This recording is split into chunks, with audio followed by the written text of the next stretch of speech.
So we're going to call this meeting to order at 5:05 p.m. for the Sausalito Marin City School Board. It's a special meeting on June 4th, 2020.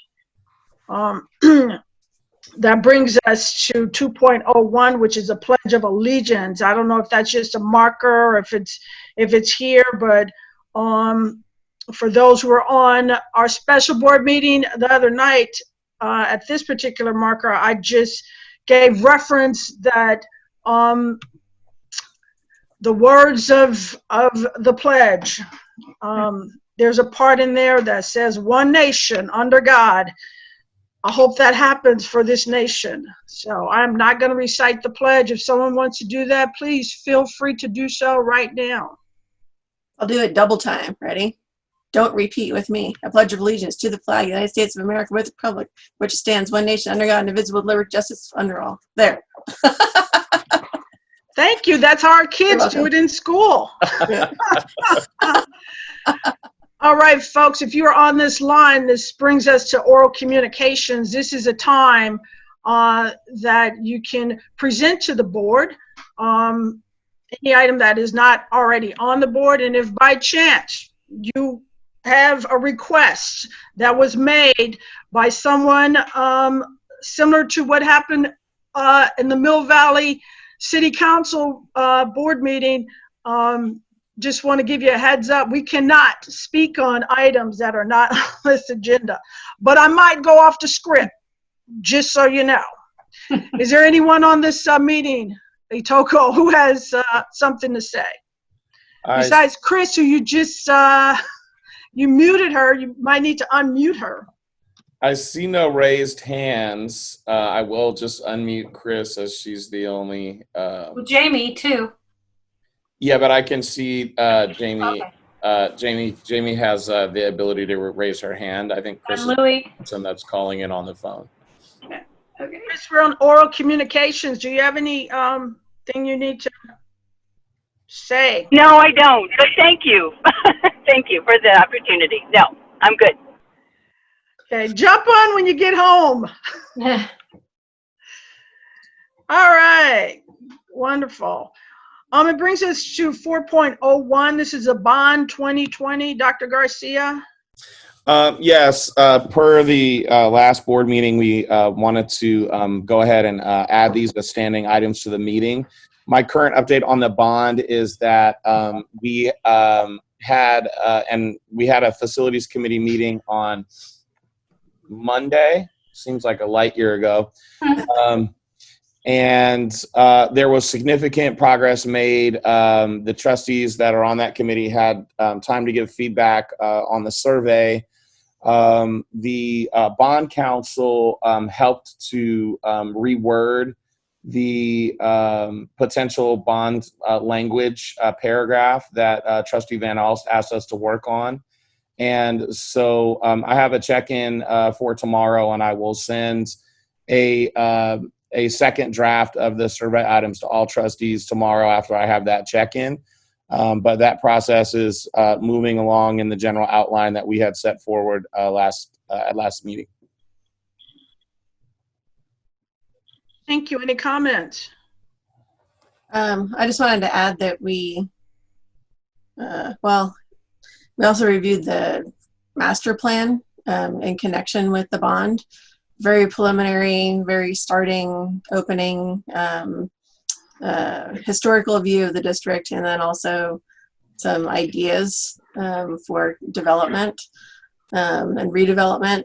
And then those will be followed by community meetings and meetings with the Unification Task Force and the facilities work group.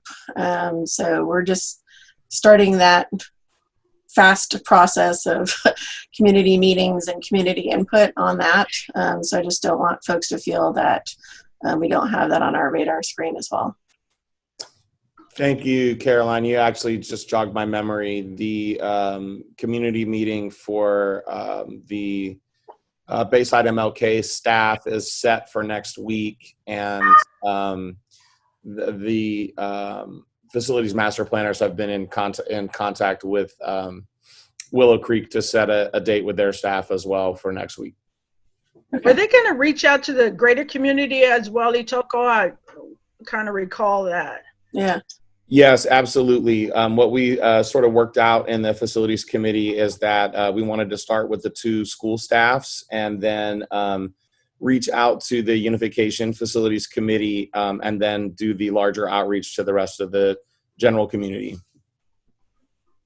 Can I ask, will the, given that the survey is targeted to get back to, have they changed the time frame for the survey, or will the survey go out before these meetings, these community meetings?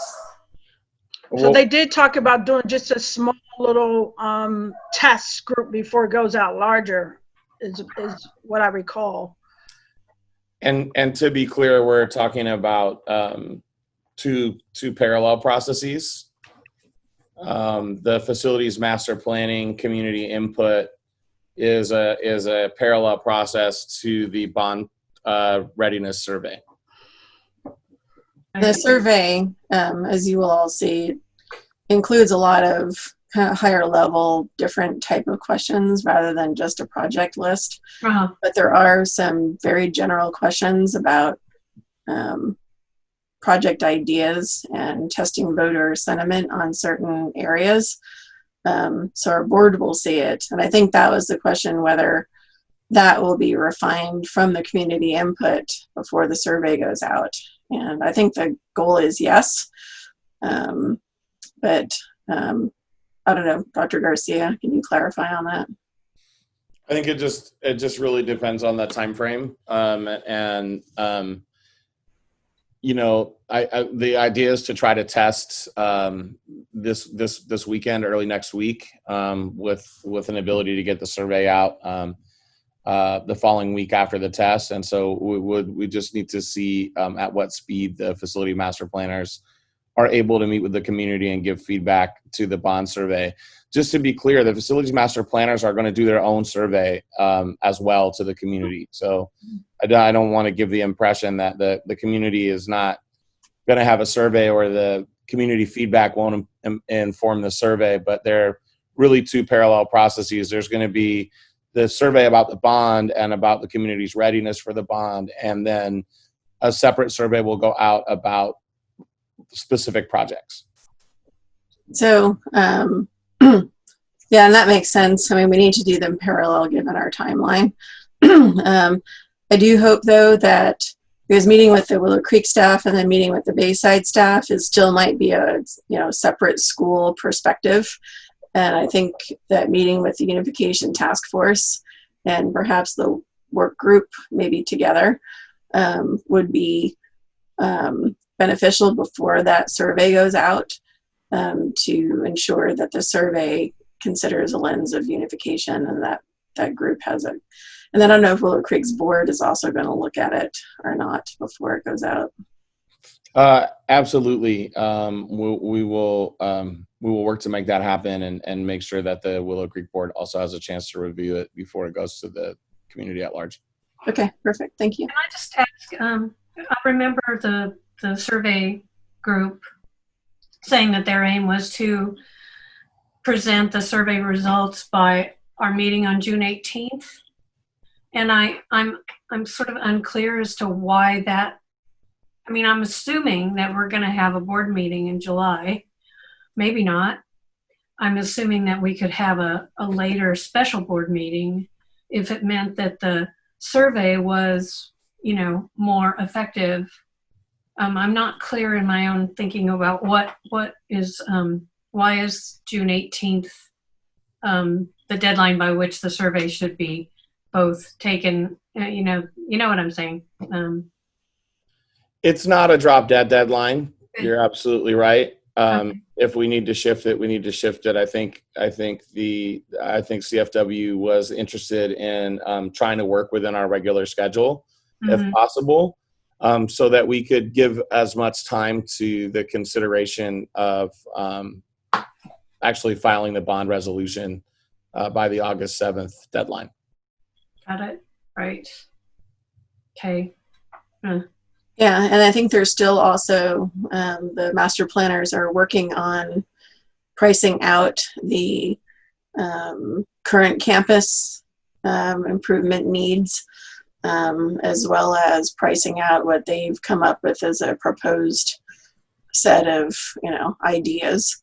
I think certainly it'd be helpful if they at least have kind of what's the current state of the campus and the dollar amount that would be required for just updating the two campuses, to kind of see what of that 40 million, just that process would absorb.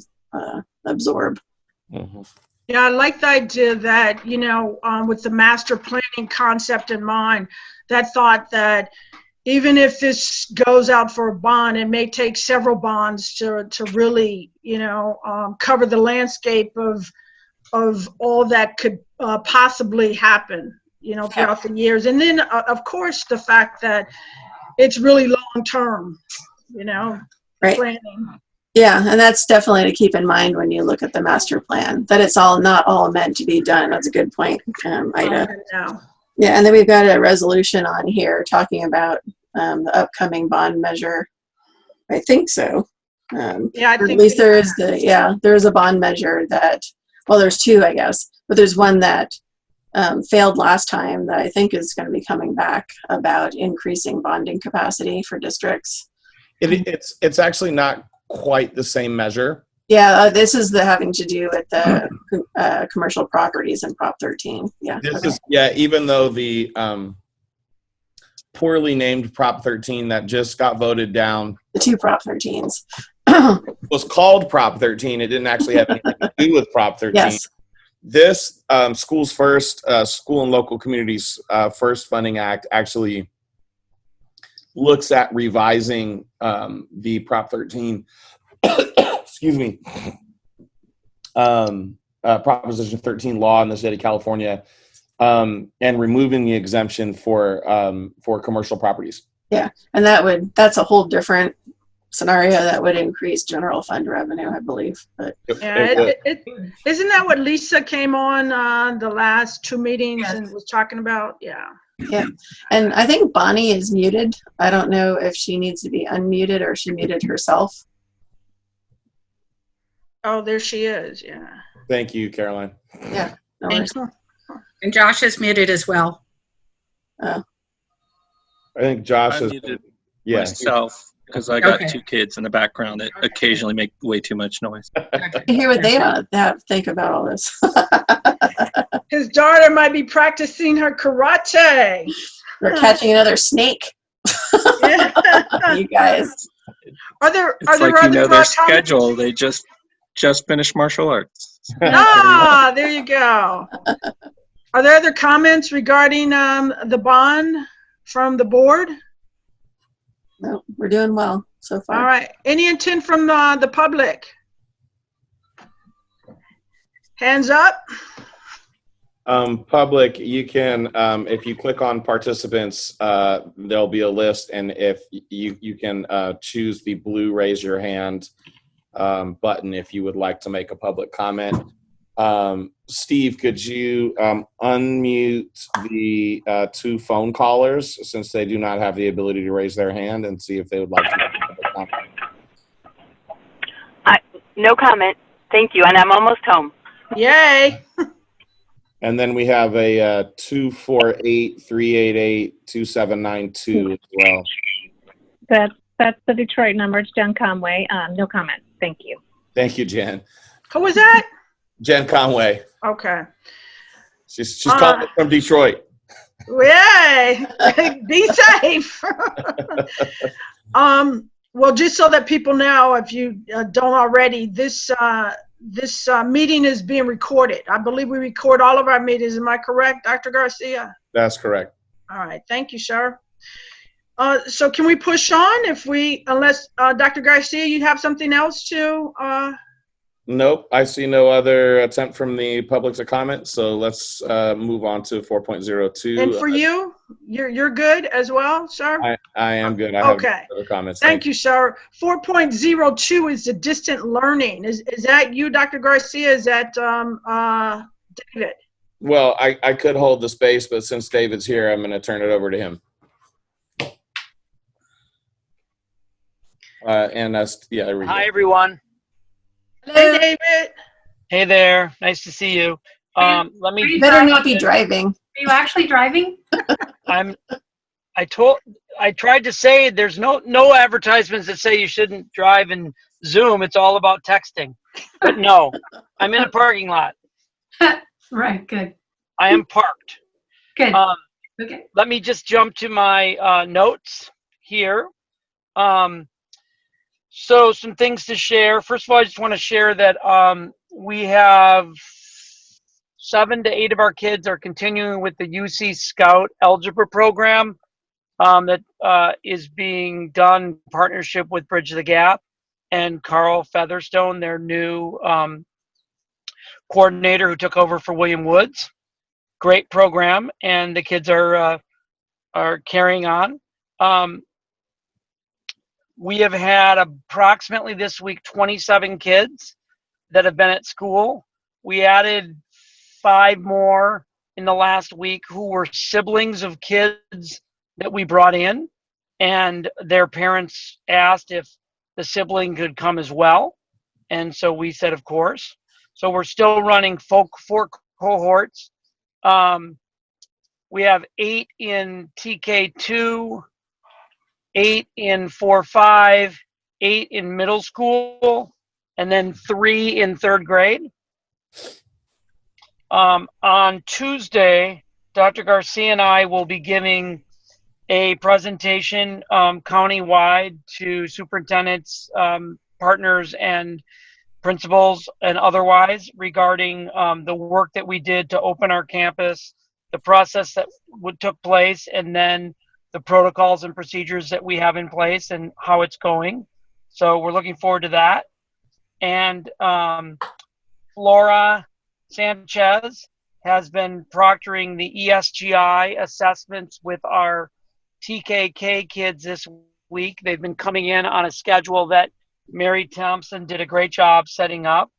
And Andrea Keenan has been facilitating map testing with our kids 1st through 8th. We don't have 100% of our kids coming. Some parents were uncomfortable sending them or we're out of town, but I'd say we have, I'm going to guess 65% maybe of the kids. So that's exciting. And I just got off a call before this one with Emily Cox and 4 or 5 of her teachers at Willow Creek to discuss rolling out the Summer Academic Challenge. And a flyer will be available on Monday. We talked over logistics for the challenge. At Bayside, we are going to create a personalized prescription, if you will, for every child on a Summer Academic Challenge flyer that will list their teachers' expectation for them in reading, math, or both for the summer.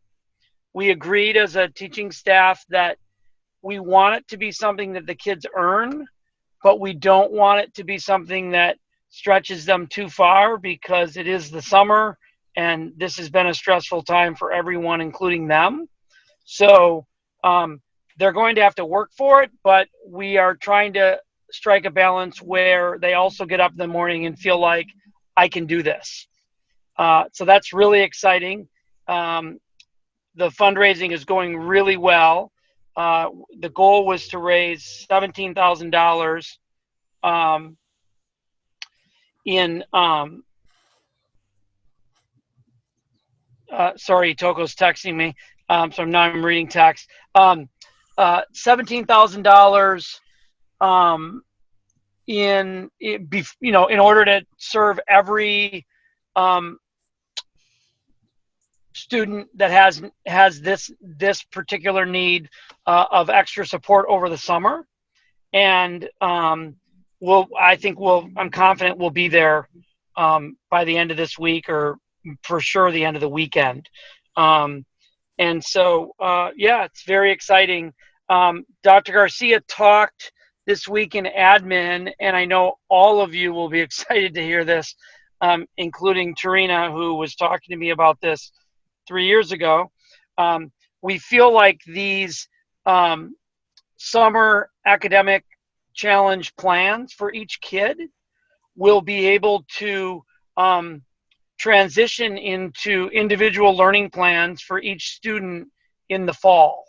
And we'll be able to set targets for each student that they set with their teacher that they participate in, and then they communicate with their parent, and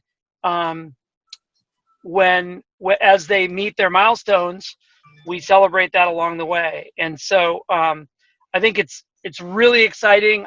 I'll tell you that it seemed at the time, and maybe it was just with the other work we were doing, really daunting and really intimidating. And many of you kept telling me that it wasn't. And the teachers also felt that way. But now I don't know why I ever said that, because I'm running around telling everybody how this summer academic challenge is not intimidating, and we can do it, and we can look at individual students' growth and then identify a marker for them to continue to move forward. And the teachers agree with the ability to look at the data and use it that way. And so I'm excited about the fall, because when I suggest that we do that with their kids in literacy and math in August, they'll be like, of course we'll do that. We just did that for the summer. So that's exciting. And I think that's what I have for you tonight. If there's any questions, I'm happy to answer them. So I'm interested in the summer challenge, what that looks like. When you roll it out, we'll get a glance of what you're asking the kids. Like, are you going to read so many books? Are you going to, what does that look like? Yeah. I'll give you an example. So several of the teachers, I asked them today to have the markers for each kid, or the target for each kid, sent to me by the end of the day today, and I've gotten several of them. So for instance, let me see, Mr. Cully, his kids in particular, there's some pretty significant needs in math and some work that needs to be done. So he is assigning kids 1 to 2 lessons a day, which is not, I mean, that's maybe 20 to 30 minutes of work, 5 days a week for 45 days or 9 weeks. So he's asking kids to do between 45 and 90 lessons, and he's basing the target for each kid on their current level and what he knows about their ability to be supported and access, and connect and get engaged at home. And then also taking into consideration each kid's individual kind of level of motivation and agency and ability to manage it themselves, and or if they have support at home. So not all kids are getting the same plan for the summer challenge. It's being absolutely differentiated for every kid. I was looking at both Miss Kelly's this afternoon, and they have a combination of math and epic reading, where the kids are going to be asked to read a book or 2 a day. And epic reading is this great site where they can assign books for the kids to read based on the kids' F&P reading level. And if you recall, all the teachers were trained in Fontes and Pinnell assessment, and epic readings books are all labeled by F&P letter. So so that's exciting. So it's going to be a combination, Ida, of literacy and math, or for some just literacy, and for some just math. So they'll still have access to iRead and Dreambox. They'll have access to all of it all summer. We are not going to use iRead, System 44, and Read 180 for the challenge. I was sharing this today in our instructional leadership team with the group, and everyone agrees. That program that we bought that was showing such remarkable success with our kids' Lexile levels in reading, it is not designed to be a distance learning platform. it is a program that's used with preferably 3 adults in 3 small groups. As I've explained to you, the kids rotate through and they have 2 groups interactive and 1 group online, about 20 minutes each. And we were doing that and doing it well and with a lot of fidelity and a lot of intention. We tried to use the program with the distance learning format, and unlike Dreambox, which shows us every day how kids are doing and how many lessons they've completed, iRead System 44 and Read 180 only show us the amount of time that the kids were online. And in some grades at some levels, it's varied upon how I believe it's varied in how well it tells us that the kids were engaged, how deeply they were engaged. And it doesn't show us like explicit progress. You know, David did 2 lessons or David did X. It does give some information.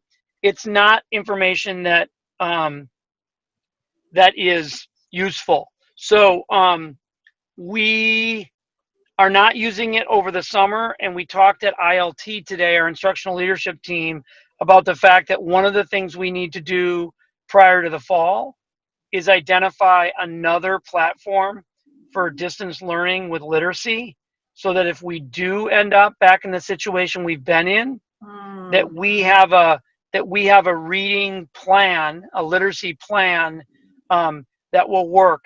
Hope and Maya at Willow Creek shared with me a couple programs that they're using. One is News ELA, and there's a couple others that they love News ELA because it's current events, it's developmentally appropriate by grade, they read, and then they take a little quiz to show their comprehension. So they're using that. They feel like it's great because their kids are learning about the world and different things, and they're also able to assess if the kids are understanding the content. It's tough to teach reading when you're in one house and somebody else is another, and you're basing it on what they're doing independently. I think the most effective work we've done has been when the teachers have been reading with the kids or having the kids read to them.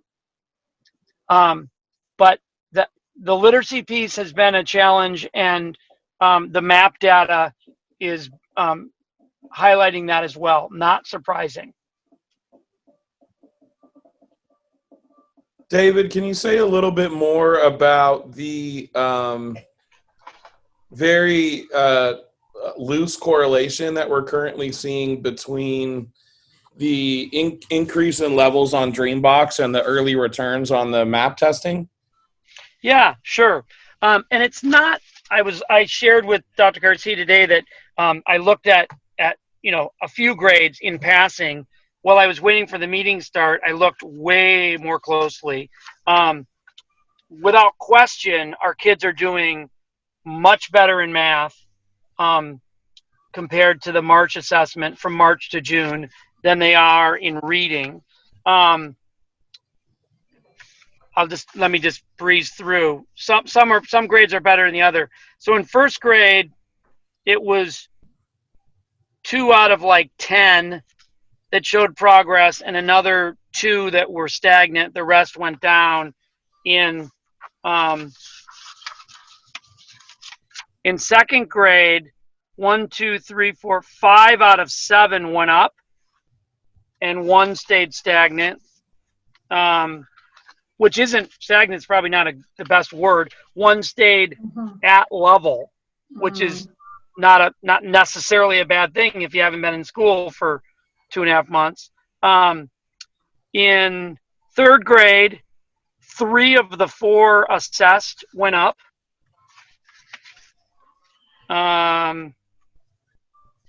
Give you one more.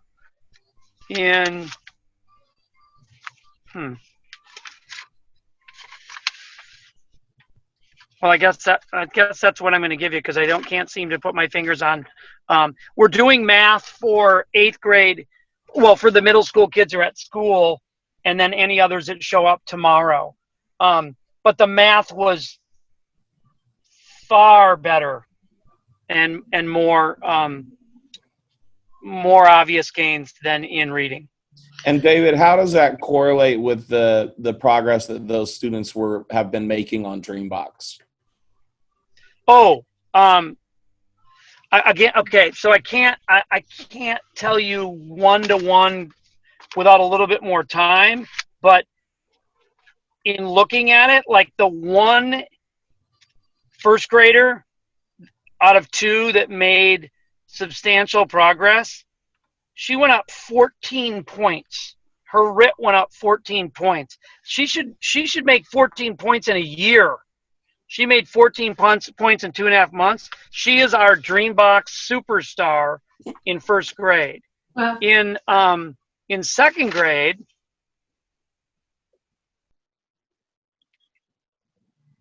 three of the 4 kids that grew, one went up 14 points, one went up 3, one went up 13 points.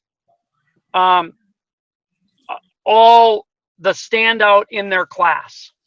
So I think what we're seeing for sure in those just 2 grades, and I imagine it is generalized throughout the grade levels, is the kids that were deeply engaged from home with Dreambox made progress. And the kids that weren't either stayed at level or fell back.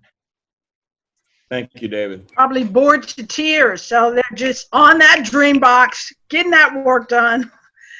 So David, there is a summer program. Are you not promoting the summer program, or is there a summer program? No. We're heavily promoting it. So in fact, Betty just brought me yesterday, and I'm going to send out via text, email, and phone tomorrow. They now have a online link to register for Freedom School. It just went live, I think it was yesterday. Every day seems like it's a week. Mm-hmm. But Freedom School is happening. It's happening from the 22nd of June to the 31st of July. They just had their orientation with their servant leaders, I think on Monday. So the young people are starting to return back to Marin City or come into Marin City if they're not from here. I've talked to Phil the other day about numbers. They did set up a priority registration for Bayside MLK students through June 4th, which is today. And then I think starting tomorrow, it's open to anyone. We are going to next week send home a Freedom School. Phil had kids from the community take Freedom School applications to every family in Marin City, Bayside families, to their door. We're going to put them in our bags of love for the 220 bags of love that go out next Wednesday and Thursday, which go to 220 Willow Creek and Bayside homes. Also, with regard to the Summer Academic Challenge, we added a little thing today where the kids can earn their incentive in 2 ways. They can earn their incentive if they meet their targets that are set by their teacher in reading, math, or both. They can earn their incentive if they go to Freedom School 24 of 28 days. And if they do both, meet their target and go to Freedom School 24 of 28 days, they'll get their incentive, and then they'll also get a Bayside MLK or Willow Creek sweatshirt with their name on it as a bonus for doing both. Cool. So she's going to do the priority registration for both school sites, correct? Well, she started for Bayside MLK. It went through June, I think today. And then I think starting tomorrow, it's open to anyone. All right. So it was open Jen, to, and I don't think it really matters because they have space for kids that want to go. Yeah, but, that's good. because it's funded by Sausalito Marin City School District and we are the school of the district, Yeah. she started by opening it up to Bayside kids first. All right, that's good. Jim, we saw your hand, and just want to get board comments before we open up to the general was applauding community. I have a This couple questions, David, about Freedom School. Is the district assuming responsibility fiscally and otherwise for the whatever health measures, safety measures, like, protective wear, etc., or is that on the Freedom School to do that? So, Deborah, we actually are going to bring a revised MOU before the board at the regular board meeting in a couple weeks that spells all of that out. Okay. But just to kind of foreshadow, we have shared our operating procedures and sanitation procedures and cohort procedures and PPE procedures and everything else that we have developed in conjunction with the county office and Marin Health and Human Services. And Betty and Freedom School and the HANA Project are 100% aligned with operating under those conditions, and that will be part of the MOU that we'll bring before the board at the regular board meeting. Gotcha. Thanks. My other question, David, can I just, and then I'll not talk. Maybe before we part, since you can talk for this group about June 10th. Oh, sure. Okay. Sure. Great. Yeah, thank you. Oh, that great idea. It was distance learning, and I should have put it down. I wasn't thinking of it. So I sent an email out to all of you, all the trustees, and then I also texted it out to many of you. More I need to do tonight. The graduation flyer I sent out. We are having a parade on June 10th. Staff and students and trustees, if you want to be in the parade, are encouraged to meet at Bayside at 12:30 on the 10th. And then the parade will start at 1. If you're not in the parade, we would encourage you to not come to school because we want you to be on the parade route. If not, it won't be much of a parade. And we are going to go down, let's see, Ida, if I have this right. Down Phillips towards the sheriff's station, take a left on Drake, up around that loop, back down past the church at the other end of our Phillips Avenue towards building 409, and then to the left towards 300, 200, 100. And then we will take a left on Donahue, and then another left on, is that Drake? Yes. And then back, take a left there before the sheriff's department and come back home. That is a different route, Dr. Garcia, than I told you guys the other day. I met with Mr. Julius today, and he felt really strongly, and I deferred to him that we would miss a lot of people and a lot of families if we didn't go up the hill on that loop to the left as you go to the sheriff's department. And interestingly, that he noted that to me because today Ida was texting with me saying, are they going to be up that way? I have lots of family and friends up there. Hopefully that will be part of the route. So we have, the plan is to have, I think it's going to be really fun. The plan is to have convertibles for all the people that will be in the parade. Right now I have 17. I really need 30. So if you know anyone with a convertible, please ask them to text me directly, and I will get them hooked up with there's a young woman at TAM, a student that is organizing all the cars and created a spreadsheet. And so if you happen to know anybody that knows anyone, please get the word out. And then today, Trellis told me she's arranged for the fire department to have a fire truck to lead the parade. And she also called LaDonna Bonner, who has this beautiful pink motorcycle, big old motorcycle.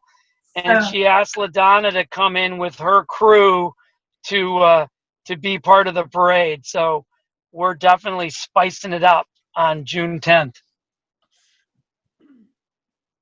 Yay.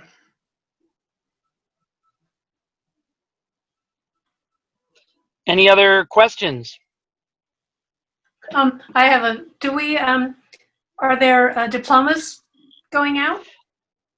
Yes, in fact, Absolutely. you and Ida are thinking the same. I texted Ida prompted me. I texted Trellis and Ida. Trellis said she gave them to Julius.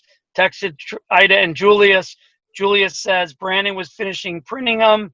He should have them tomorrow. And then he's going to give them to Steve, who's supposed to get signatures from the trustees.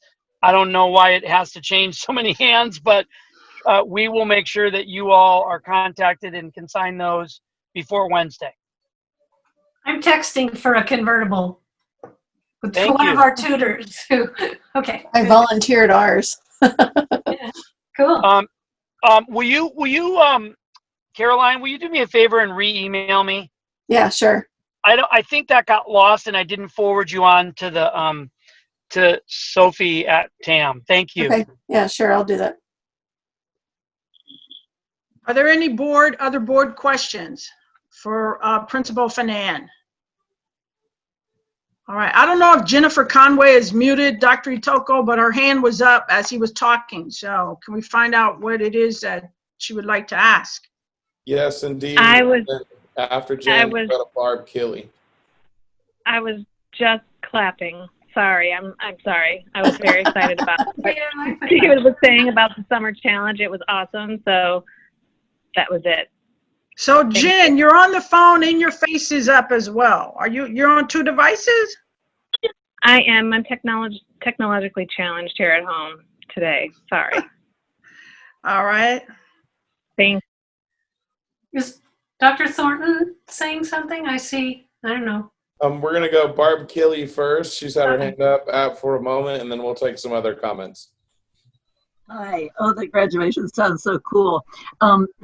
In past Freedom Schools, there's been nice opportunities for community and parents and people to volunteer or be cheerleaders in the mornings and things like that. I'm guessing that the COVID-19 has kind of eliminated that kind of involvement. Is that right? The Harambe? So Yeah. do you know, Dr. Garcia, if that's even going to happen? From my understanding, that was not going to happen. That's correct, Ida. We have to keep stable sanitary cohorts of 12 students or less. So, getting all the kids together in FDR is an impossibility under the current operating restrictions. Yeah, thank you. Unless you was at the parade the other day and then COVID went out the window. That's the truth. Yeah. At least everybody had a mask. Almost. Right. Any other intent by the public to comment? Dr. T?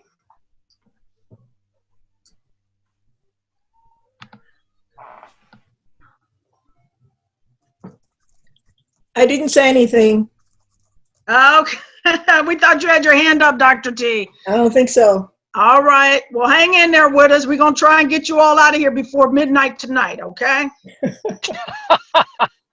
Looks like Chris Durbin has a comment. Hi. I can't seem to, it's probably not a question for you, but maybe Harambe could happen on Zoom so the whole school could be in it. It is such an essential part of Freedom School. That's my wish. But maybe you should shoot that suggestion to Betty. Exactly. Yeah. Okay. Thank you for that, Chris. That's a great way. Love Harambe. All right. Seeing no other intent from the public to comment, I think President Green, you can move us forward. We're moving on. All right. Thank you, sir. Action items. Action 5.01, consider approval of Resolution 786, California School and Local Communities Funding Act. Dr. Garcia, can you give us some content on this, please? Yes, this is a resolution in support of the California Schools and Local Communities Funding Act. It is the resolution that Lisa Bennett brought forward to us at the last special board meeting in May. And it is a district endorsement for that ballot measure on the November 2020 ballot. And the measure will provide funding to all school districts over and above Prop 98 funding and following the LCFF formula to all students in need in all districts. It will improve the land use and provide a direct tax break to small businesses, as well as level the playing field between neighboring commercial property owners. Thank you, sir. Are there board comments or questions? I have a question. If I remember at the last, I think it was the regular meeting where this was first brought up, the comment was made that this does not affect residential property owners. It only affects commercial businesses. Is that correct? That is indeed correct. That's all I need to know. Yes, Prop 13 limits on residential property holders will remain unchanged under this ballot initiative. Yeah, and if memory serves me correctly, one of the things that Lisa was saying is really educating the public at large that, you know, no new taxes on your residential property, because who likes taxes? Nobody. Other board comments? Any intention from the public?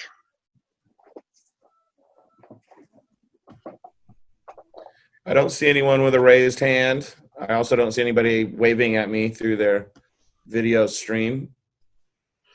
Thank you, sir. This is a resolution. It's a roll call. I'll move approval of resolution 786. Second? Is Steve with us tonight, Dr. Garcia? I am here. Okay. All right. Mr. Barrow? Approved. Ms. Turner? Approve? Ms. Van Alst? Yes. Ms. Green? Yes. Ms. Hoff? Yes. Thank you. Thank you, Steve. By the way, folks, Steve is 1 year down with us and counting. Celebrated his anniversary yesterday, FYI. All right, that's going to bring us to 5.02. This is consider approval of resolution 787. Authorize a temporary transfer of funds at year end and ensure positive cash flow. Is this Dr. Clark? Yes, it is. Hi. So we have for you tonight Resolution 787, which will grant the district the authority to transfer funds temporarily at year end to ensure that we have positive cash flow. We don't anticipate the need for it, but it is just an action step, hopefully by the board, to allow us that flexibility to close the books. Just to be clear, Fund 40, even though it says special reserves, that's the insurance money that really is, it's not reserved or restricted. Well, it's the title of Fund 40. Fund 40 is the special reserve for capital projects, which is where the insurance money is located currently. Correct. Okay. Right. But that's the majority of the funds in that fund is the insurance money. That's the only funds that are in there. Right. Okay. Right. And just curious, under normal circumstances, we wouldn't have an ability to borrow from this fund without a resolution, even though these funds are not restricted. It's the idea of temporary borrowing from one. Board has to take action to move funds from one fund, sorry for lack of better words, from one fund to the other. And this idea is that we're borrowing from one fund temporarily and then to pay it back. So essentially we're taking a loan from ourselves. Yeah, okay, thank you. Mm-hmm. So there's some feedback, I'm sorry, on whatever that number is, 415-571. Thank you. So I have no questions. I'll move approval. Are there other questions before we do that? Bonnie's muted. No, I'm back. Josh, are you good? I'm good. Do we need public comment before we move? Would Yes. be good. Do you see any hands? Dr. Garcia or Steve? I see no hands. I see nobody waving at me. All right. Ms. Van Alst has moved. I'll second. And it is a roll call. Mr. Ayala? And Mr. Barrow? Approved. Ms. Turner? Approved. Ms. Hoff? Approved. Ms. Green? Yes. Ms. Van Alst? Yes. Thank you, sir. We're just going to chug right along here to 5.03. It's consider approval of resolution 788, extending the ad hoc school unification committee. Dr. Garcia? Yes, I am going to recommend approval that we extend the ad hoc committee, and I just want to acknowledge that Trustee Turner and Trustee Van Alst are spending as many as 4 to 6 hours, 2 nights a week, working in the unification task force, along with Trustee Alina Monder and Johanna Vandermalen and Lexi Musalem from Willow Creek. And everybody's working really hard. We're making a lot of progress. We're feeling very positive about where we are. The request to extend is just that the original expiration date is running up on us very soon. It was going to be the final board meeting in June, and we want to have the flexibility to work beyond that if necessary. I'm sorry, sir. I didn't see an extension date. So was there an end date, or just it's open-ended? Well, we can only extend it for 6 months at a time. So what we would be asking is to extend it until December of Okay. 2020. Yes, and I just want to follow with, appreciation for the work that has been done. I know that that group has been meeting. Like you guys have 2 meetings scheduled this week, and then last week. So the week before. Yeah, thank you. First meeting 25 or something. Or yeah. Thank you so much, because I don't think at the onset when we started talking about this back in November, that we would be here, but we are, which says to me that there's a lot of intentional thought processes that are going that are happening. It's very constructive, and it's really good that that's happening. And thank you, Dr. Garcia, for even bringing this forward to extend, because it just shows that you're working for the community at large, and we want to make sure that we're getting it right. So, ladies, I got a Coca-Cola for you. You want it in the bottle or in the can? I'm gonna make sure I have it. Ready. Can I switch that to a champagne order? Yes. We're at home, right? We can drink after the meeting. Yeah, I just want to echo what Dr. Garcia is saying, and Ida as well, that we've really, interestingly, COVID-19, for some reason, it kind of returned a corner, and I think it's just the urgency and how everything's just shaken up, and it's like a dice cup. You shake it all up and you roll it all out again. And so it's kind of opened up some new avenues of ideas that are really exciting. And the group is just highly productive, and we got a lot accomplished in 2 hours. And we tend to all be on the same page. And so it's thrilling, and it's some of the most rewarding work that I have ever done on this board, hands down. So I can't wait for us to have our joint board meetings that'll be coming up. And our group too, each person in that group has some fabulous background and expertise, and really brings a lot to our meetings.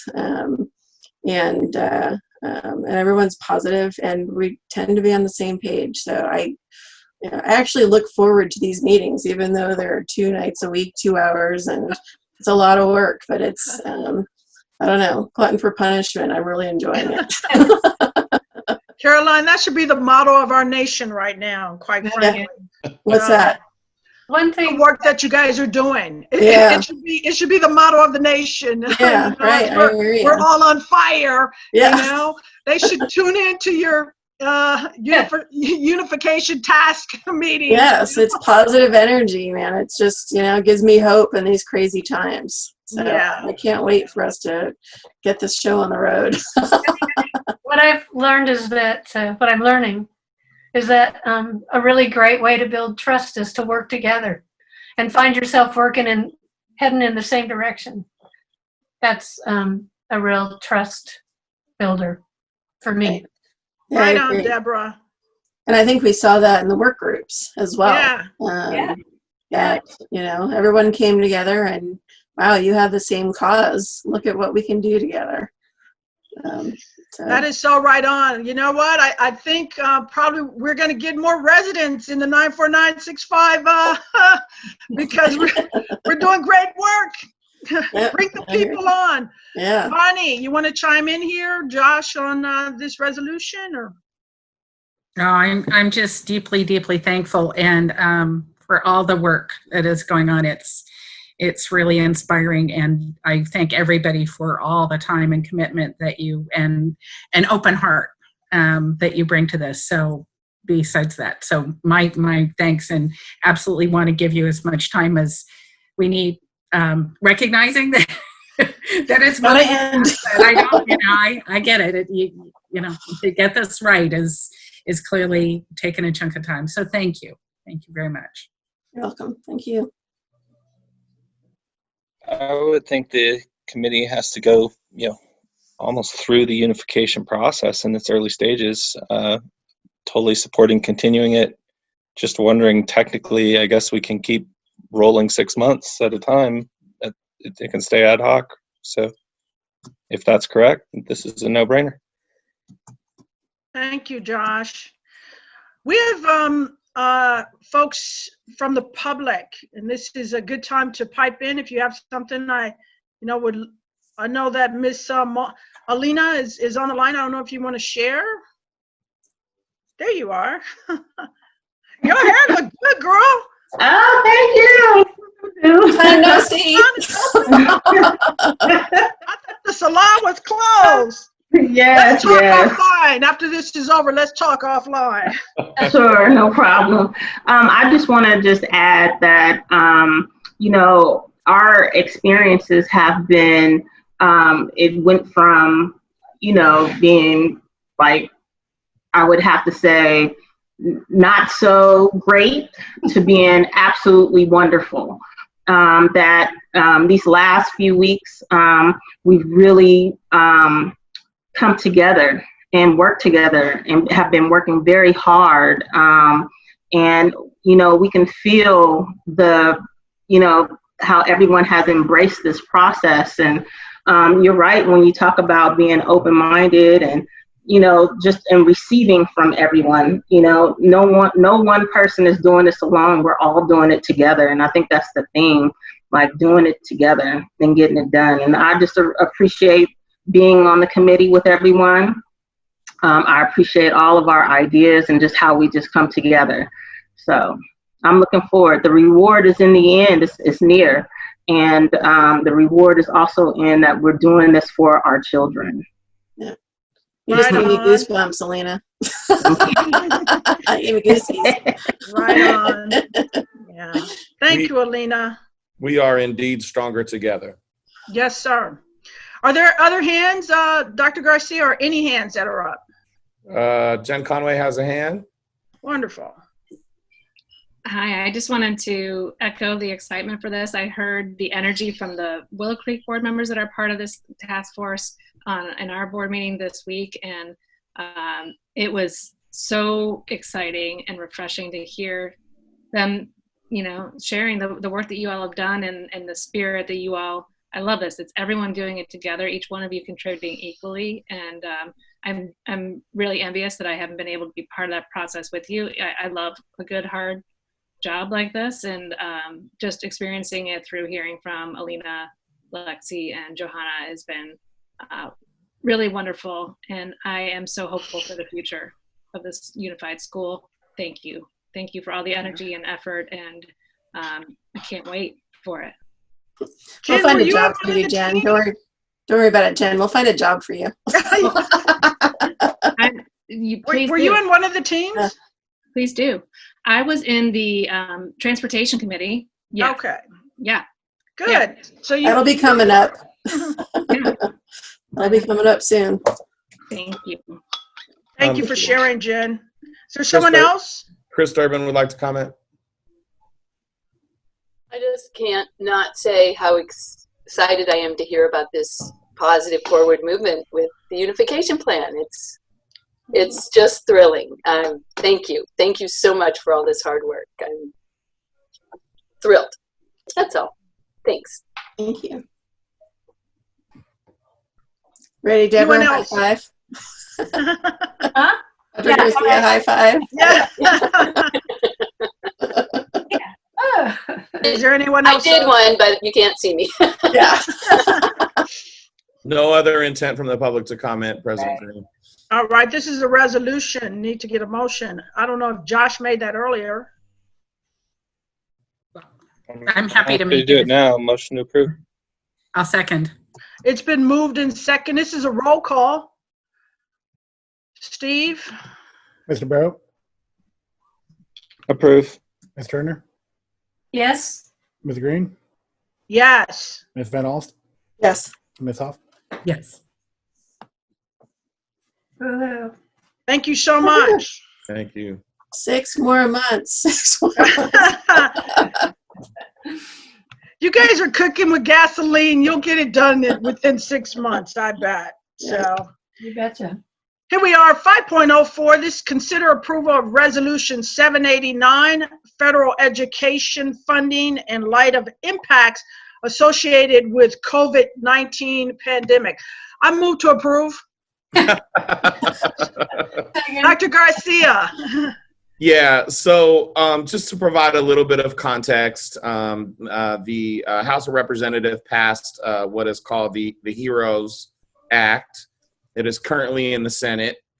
And the California House of Representatives made a somewhat interesting move today, rejecting Governor Newsom's budget cuts and suggesting that there be no cut to education funding K-14 in the state of California because they are sure that the HEROES Act will pass. If the Senate passes that act in its current form, it will result in as much as $300 billion for schools, of which California would receive a large share. Now, I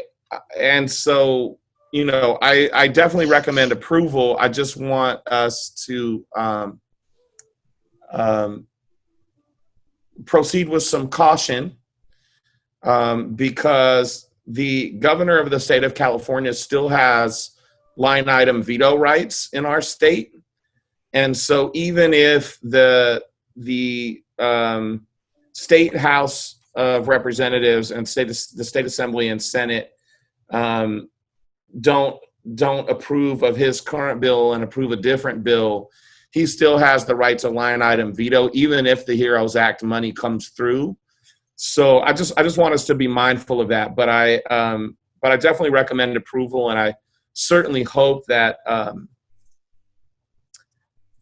our Senate understands the gravity of the situation in public education and the moment and the zeitgeist in our country right now, and actually does act positively in that we don't have to talk about budget cuts in the upcoming school year. And that's why I'm recommending approval of this resolution.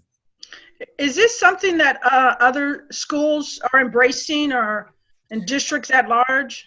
Yes, absolutely. The resolution is modeled on a CSBA resolution, so many public school districts in the state are passing similar resolutions. So can I ask, Dr. Garcia, is your caution just that this may not happen? You know, even if, I mean, I'm not exactly sure I understand the nature of your caution. Well, I want us as financial stewards, and I want the public at large to understand that just because our state houses have rejected Governor Newsom's cuts to education, it doesn't mean that they won't happen. Right. And even if this bill passes, it doesn't mean that we might not face some cuts to education. I'm hopeful. It's a ray of light at the end of the tunnel. I'm not trying to throw water on it, but I want to be very clear with everyone that this is not a guarantee that there won't still be cuts. It's a huge step in the right direction. I'm hopeful that we can get to a place where there are no cuts, but I just don't want people in their minds and their hearts to start planning as if there won't be cuts, because I cannot guarantee that. And even the passage of the HEROES Act will not guarantee that. And so I just want people to feel hopeful, but also be cautiously optimistic. Because the governor has the veto power, or he has the ability to cross it out at his discretion. Yes, he does. And has not the Senate indicated that they're not very excited about passing this bill? Well, that's part of my caution as well, Trustee Huff. The majority in the Senate has signaled that they don't want to pass, or they have a significant reluctance around passing the bill, and so I do think it still has a good chance to pass, given what's happening. I mean, I suppose DC can continue to choose not to act or double down on the actions that they are taking, that we're all seeing across our news feeds, and but I certainly hope and pray that the elected officials in Washington D.C. decide to take a different kind of action than what they have been taking over the past fortnight. So this resolution is really just a sign of solidarity? That's correct. Why don't they just print some more money? Can we just... I think they tried that, President Green. Tarina, you have something to say? No, yeah, I think that your superintendent has outlined the issues very well. Thank you. Other board discussion? Any intent from the public?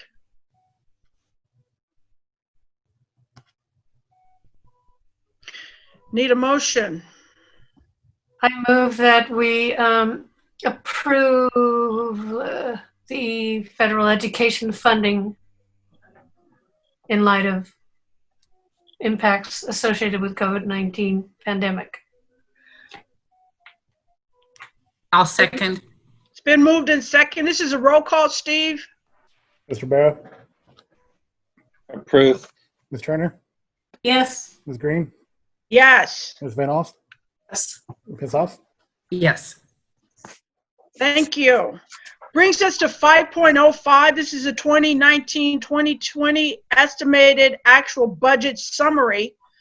Governors may revise for 2021 state budget, consider approval of the district's assumption for the 2020-21 budget adoption. Dr. Clark. I'm going to say, can you say that 3 times? I know. It's a mouthful. So, thank you very much. I would like to thank the superintendent for opening the door to this presentation and talking about the state budget. So we're just going to jump right into it. The goal for this presentation is to give a really high-level budget summary of the 2019-20 estimated actuals, kind of highlights of the economy and the governor's budget, and then really to focus on the assumptions that we're planning for the 2021 budget adoption. At the end, hopefully the board will approve these assumptions so we can go back to work and get the budget ready to go for the June 18th budget adoption at the board meeting. So to really quickly, what I did for the estimated budget summary for the 1920 school year, we took adjusted the revenues to actual and included some of the receipts of the money that we know that we're going to get. Same thing for expenditures, budgeted those expenditures to the actual, and then the amount of money that we anticipate to finish out the school year. There could be some unknown expenditures. We have an expenditure that we know is coming, but we don't know what the final amount is. So the numbers that you're going to see tonight are really a moment in time of about a week ago. We did go ahead and transfer the Attorney General expenses that were sitting out in Fund 6 to Fund 1. So when we close the books, everything will be in Fund 1, which is good. Willow Creek settlement terms are included. We did the transfer board action from Fund 40 to Fund 1. Fund 40 is the capital reserve, special reserve for capital projects, which earlier we discussed. That is the insurance money for the district office. We did transfer the $500,000, and we've already made the additional in lieu payment to Willow Creek of the $300,000 plus, and actually they picked up their check today. State actually had some COVID money that was included for the 1920 year. It was only $1,880 approximately for the PPE materials, and we've already spent that on sanitizer, face masks, etc. We do know that there's a special education settlement that just occurred, and that will be is not included in these numbers, and that will be added on. Steve, go ahead. Just real quick on that, the special education settlement, that's a Willow Creek expense, is my understanding. Yeah. Correct. Okay. So it'll show up on our books, and then we'll get revenues from Willow Creek. So these are really high-level numbers of the beginning balance for the 1920 with our revenues and expenditures. Pretty much ballpark when we add $500,000 of revenues coming in for the transfer of $500,000 from Fund 40, and then expenditures match that because we added the $330,000 expenditure to pay Willow Creek. And you can see those numbers there with a really, really rough ending balance of about $1 million. I do know that the, depending on payment for the settlement for special ed, we'll make the payment and then get reimbursed from Willow Creek. So that's going to hit our books, and then depending on when we get paid from them. So depending on closing the books, setting up a payable, receivable, et cetera, because we need confirmation from the parents of the payment first, not to get into too many details of the agreement. And then the other one is just normal expenses as we finish out the year. We may actually be a little bit less, somewhere probably in that $800,000, maybe $900,000, which will probably put us in line for the entire year as we kind of wrap up the year and pay all the bills that we have coming. So that's really high level of a budget summary for the year. So the revenues, we went up from adopted to current about $1 million. 500,000 of that's the transfer. Mm-hmm. And then what would cause the other 500,000? Property taxes mostly. Taxes went up. The some local revenues went up. I'm trying to remember from in the second interim. Yeah. I can 110,000. Is that in here from the COVID? 110. No, the 110 for COVID from the state funding is 21. It's coming, but it's planned for 2021. The only thing we got in this year was that $1,800. Okay. So that's kind of where we are, which leads us into the next year. Steve? So I won't spend... Before you move forward, Robert, you made a comment that we might be a little under, and then you said 800 to 900,000. I wasn't clear on what that was referencing. Just because we know that there is, for example, right now we have a legal bill that we are having a conversation with the vendor about what we've paid and what they think we've paid and what they think we haven't paid.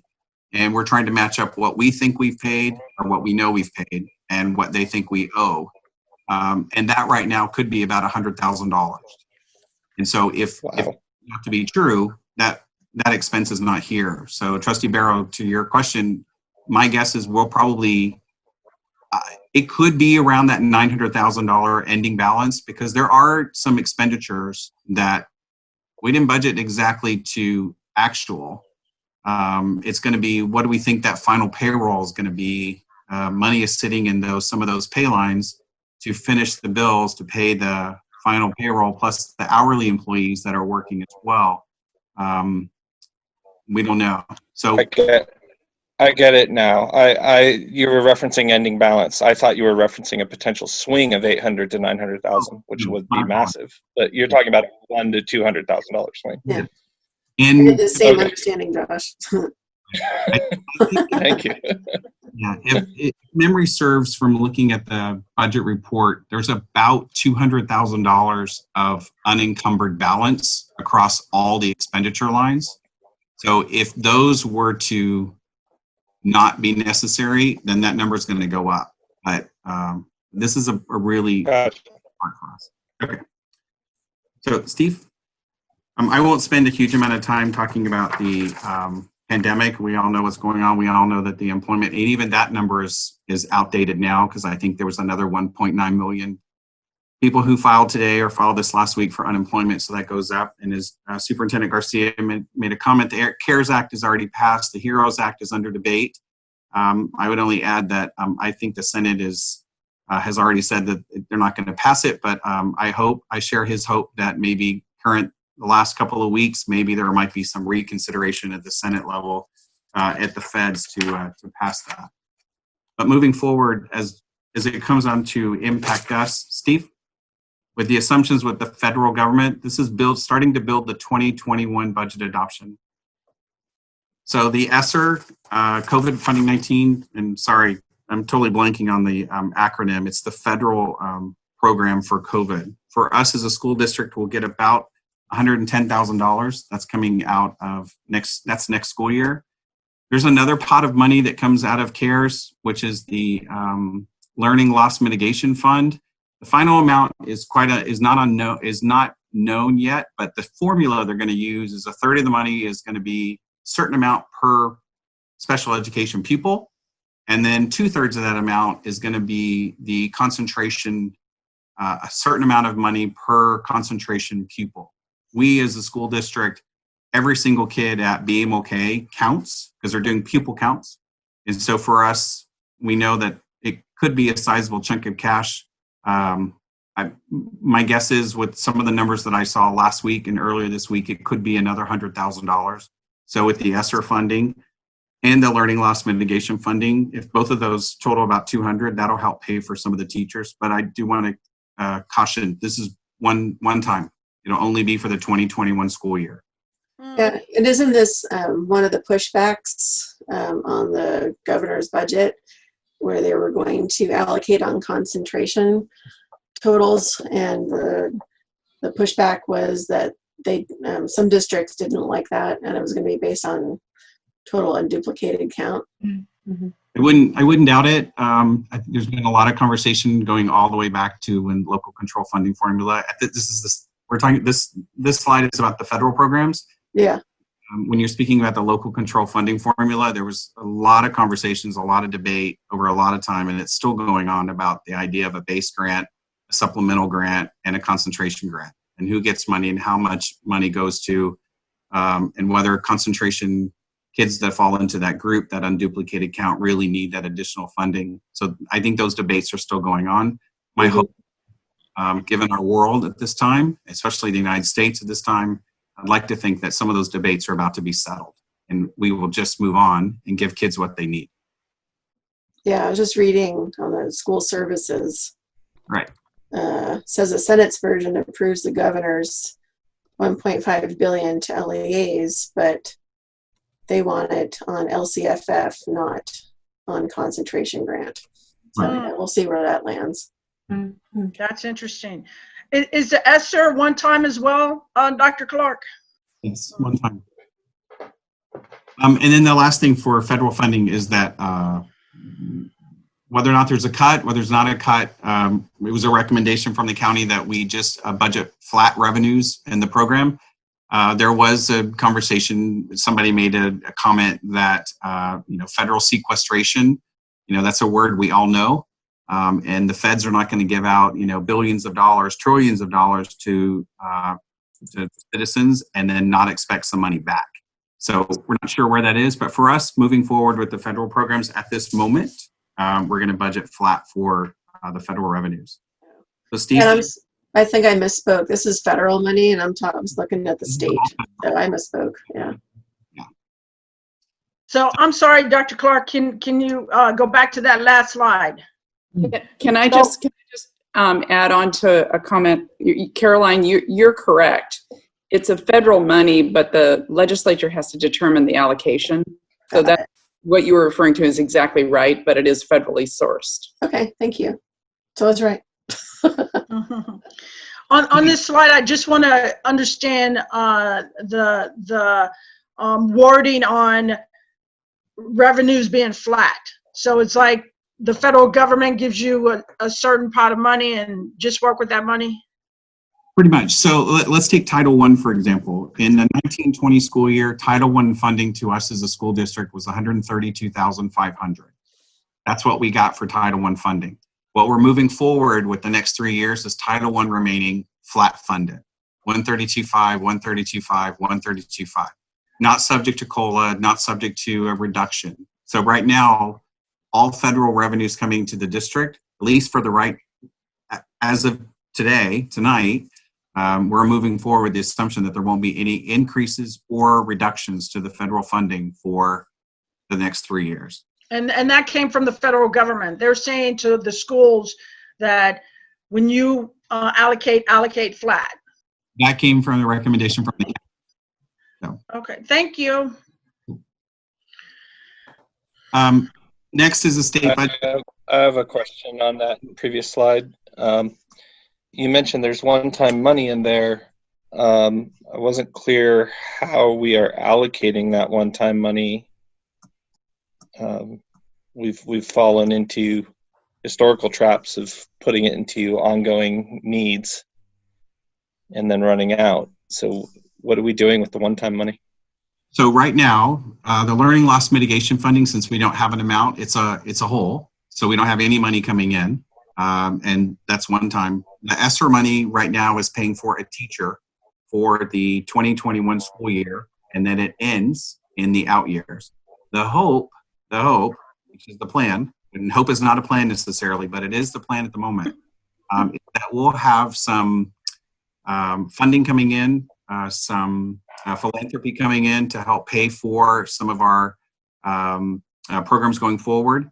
I will say it's a perfect use of the ESSER money, given it's supposed to be COVID related. And one of the reasons why we're hiring 3 teachers next school year is to do the 12-to-1 ratio. And so we're spreading out. As we move forward, it will at least give us a time as we roll into the 21-22 school year, well before that, to start planning on how to pay for all the teachers.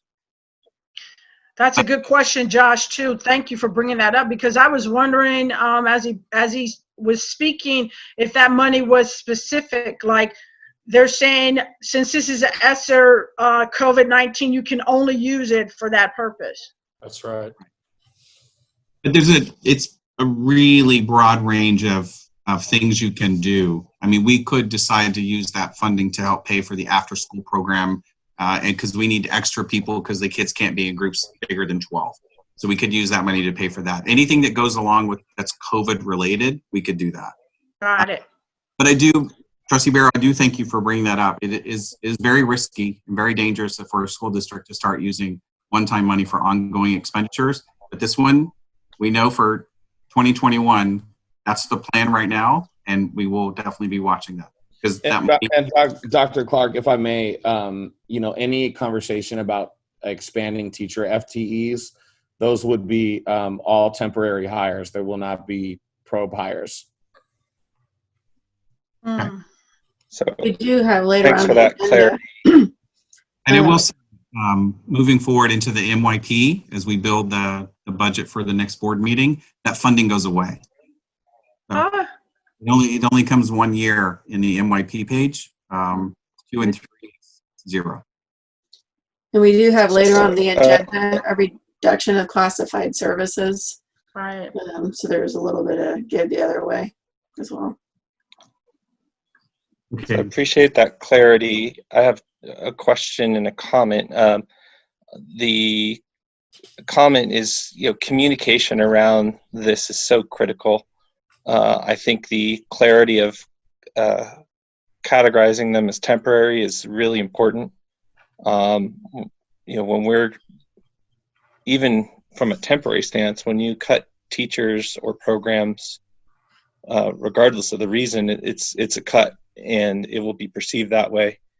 So I think the more we communicate around what we're doing on a temporary nature versus an ongoing nature is just super important. My question is, I thought I heard earlier in a different board meeting that we were planning on a, if I remember right, it was 5 or 10-2 ratio, not 12-1. Did that change? No, it didn't. We actually are still planning on a 10-2 ratio, but the guidelines from public health are 12-1. And the reason that we're planning on a 10-2 ratio is so that we're within the 12-person public health guideline. What we're attempting to do with that planning is account for a world where we go back to a very stringent shelter-in-place order, similar to the one that we just came out of, and that we're still able to operate and don't have to shut down school again. Are we out of it? Well, we're in level 2. If you ain't been on the freeway, the people are out. Thank you for that clarity. Well, I think too that we need to be mindful of the unification process and combining of staff, and looking at assessing needs under the 12-1 or 10-2 ratio, depending upon when the unification happens. So for that purpose also, it's important to indicate that these are temporary hires. Because also we don't know when students come back. I mean, I think I heard Dr. Finane or Mr. Finane say that it was 65% are coming back. But that does mean that a good portion of students may still stay home. Yeah. So we may not need 3 more classes of 10-1 or 10-2. We may not, and my recommendation would be if they're temporary teachers and they have not taught for more than 75% of the days in a school year, we could do a RIF early in the school year if that's what it shakes out to be. But we want to staff up in anticipation that all of our students want to come back, and then square that with the reality by the 15th day of school. And a RIF is a reduction in force. Yeah. Yes. Thank you. Sorry. You're welcome. I know about 75% of that acronym list now. Well, I know that we're just kind of, looking out in the future, but I hope by April of 2021, if, we're blessed to see it, we're not still in COVID. I sure hope so too. I think the world is ready to get back to life as normal and school as normal. I just am, as Dr. Clark said, on the one hand, hope is not a strategy. Critical hope is a strategy, but I think it's really important that we plan for the worst case scenario and don't hope for the best in terms of staffing and programming and running school. And then, if things open up and get better, great.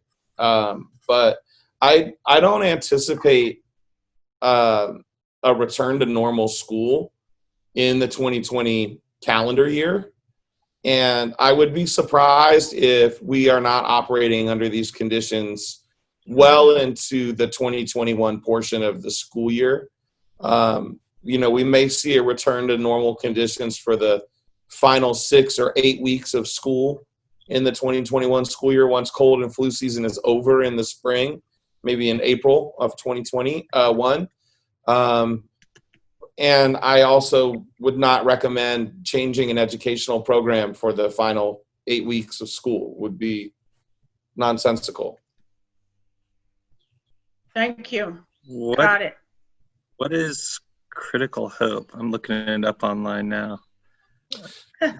Okay. Critical I hope. don't often hear a new phrase. No. All right, got it. Share it with us, Josh. Yeah, what does it say? A pedagogical tool to address unjust systems through meaningful dialogue and emphatic responses. Okay. All right. I'm a little more woke. Yeah, it's not posing with a Bible. It is not, Right. and arguably maybe a really important response for all of our communities right now. Sorry, Dr. Clark. We we hijacked your presentation. So, Thank you. So some of these numbers are already out of date. We know that there's a state budget deficit. We know that the governor's plan is to cut school funding. We also found out between yesterday and today, the Assembly and the Senate voted to reject his plan. So now they get to discuss. So as Dr. Garcia already mentioned earlier, Newsom has the line item veto. They both have to negotiate. So for right now, we don't know what the budget's going to look like. It could be any variation of what we've thought. So there is a plan in the Federal Heroes Act that's under federal Senate discussion at the moment. There's money in there for California, and if it passes California, then they decide how to use it. So whether or not schools are the benefit of that remains to be seen. One of the issues that are probably big as we move forward into these is the deferrals are back. For us as a community-funded school district, it's not a huge impact for us. Our surrounding districts that are state-funded, those are the ones who are really going to get hurt. The deferral of 2020, June being pushed to July, 1 month's not so bad, but it's really going to be in that 21-22 school year. When you end 2021 for 3 months, deferring your state money coming to you into the 2022 school year, those districts are going to be significantly impacted. And I say that as it leads into the MYP later in the presentation. So it could definitely impact cash flow, but again, for us as a community funded district, we don't get a lot of cash from the state, so it impact should be minimal. Steve? So these are some of the highlights. The COLA, interesting math. They applied the 2.31% COLA to the state program, the programs that were receiving COLA, and then they took the 10% reduction. So the new phrase is proration factor. Those of us who are old remember the deficit factor back at the during the session. But the proration factor for us this year is 7.92%. So some programs were impacted by that. The base grant, again, doesn't really impact us, but again, those districts that are reliant on funding that comes from, determined from the base grant and supplemental and concentration grant amounts, those are going to be impacted. State lottery, as we wrap up the year, are headed into 2021, because so many people were home and not buying lottery tickets. Most of the CBOs in the county agreed that we were all in that 20, 25, 30% reduction in lottery funds coming into 2021 for about $5,700 combined, both unrestricted and restricted. Special ed, no COLA for special ed programs from the state at all. The PERS and STIRS rates, they were continuing to go up, but part of the Governor Newsom's plan is to reduce, reduce the PERS and STIRS rates for the first 2 years, 2021 and 2022. And for us, in the very first year, if we use that rate, it's about a savings of $60,000 moving forward. And then, of course, for us, there's about a 10%. There's a 10% reduction straight on the mandated block grant money and the minimum state aid. Those two things together, right at $85,000. I have a couple questions on this slide before we move on. So the PERS and STIRS decreases, was that also rejected by the legislature? So they were reversing the 2% reductions? My understanding, they rejected his budget. Yeah, okay, so it includes those. That's one of whether or not the PERS and STIRS were called out specifically, but from what I read yesterday and today, they've pretty much rejected his budget. Okay, And then the LCFF base grant reduction, while it doesn't impact us, that will impact the in lieu to Willow Creek, the per student funding amount. Right. And I think you have a slide later that shows that dollar amount, so I'll just save that other additional questions for that slide. Okay. And will it be estimated? It's not like the LCFF? It's a projected amount, correct? Well, it's the amount that in the May revise, this is what we're building the budget on. Okay. If the state adopts something differently, then we'll have to come back. One of the county's recommendations is that if the state adopts a budget at the end, because the state adopts the budget typically after school districts in the state of California have already adopted their next year's budget. It's much better now, but it's still possible. There are some school districts who are already going to the board early this week to adopt their budget. So they're adopting their budget based on the May revise from the governor. But if the state actually adopts the budget at the end of the day, at the end of June, and it's a material impact to a school district, you're required to bring a 45-day revision to the board. Conversations with the county and the CBOs were pretty much all the county. What I was told is that the county is probably expecting school district to take a 45-day revision. It's really just an update to it's not a budget, but it's the idea of what the board adopted in June. This is the update to the budget based on the actual budget that was adopted by the state. So to your point, President Green, if there's a change, the base grant money, whatever finally happens, then that will come back in that 45-day revision. Okay, and just to be clear on the PERS and STRS, it's in the governor's budget that was rejected. It wasn't called out specifically. I don't know that. I haven't seen that the Senate and the Assembly pulled that out and said, "Oh yeah, we like that. Keep that in." Okay. They rejected his budget. I could be wrong. It's yesterday and today, and I haven't seen anything specific. Yeah, I just see the unions coming, stepping up. So that yeah. Well, those contributions are what we pay into those plans to help fund the unfunded liability. So it doesn't affect anybody's benefits immediately. I mean, it's to help pay for people's benefits, 10, 20 years out, because the fund is underfunded. And so over time, the state has required districts to increase their contributions to these funds to cover that unfunded balance.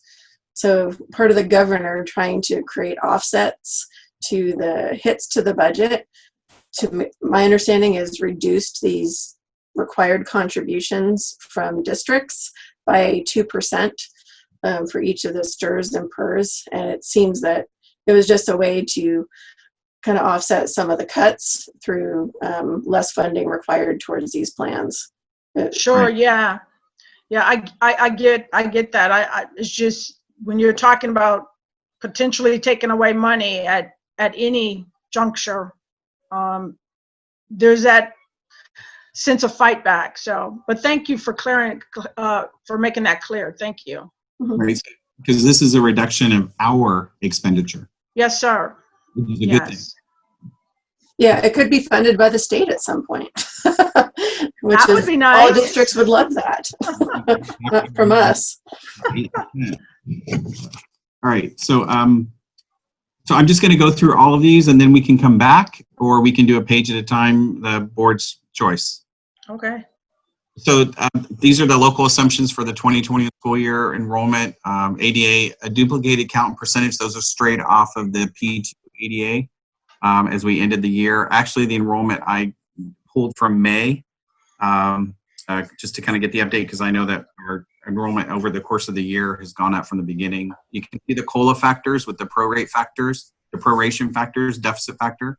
A key point is that is the idea from the governor's budget, if it's accepted, is that it's flat funding for 3 years. So the COLA gets added, the 10% cut gets added, so now you have a proration factor.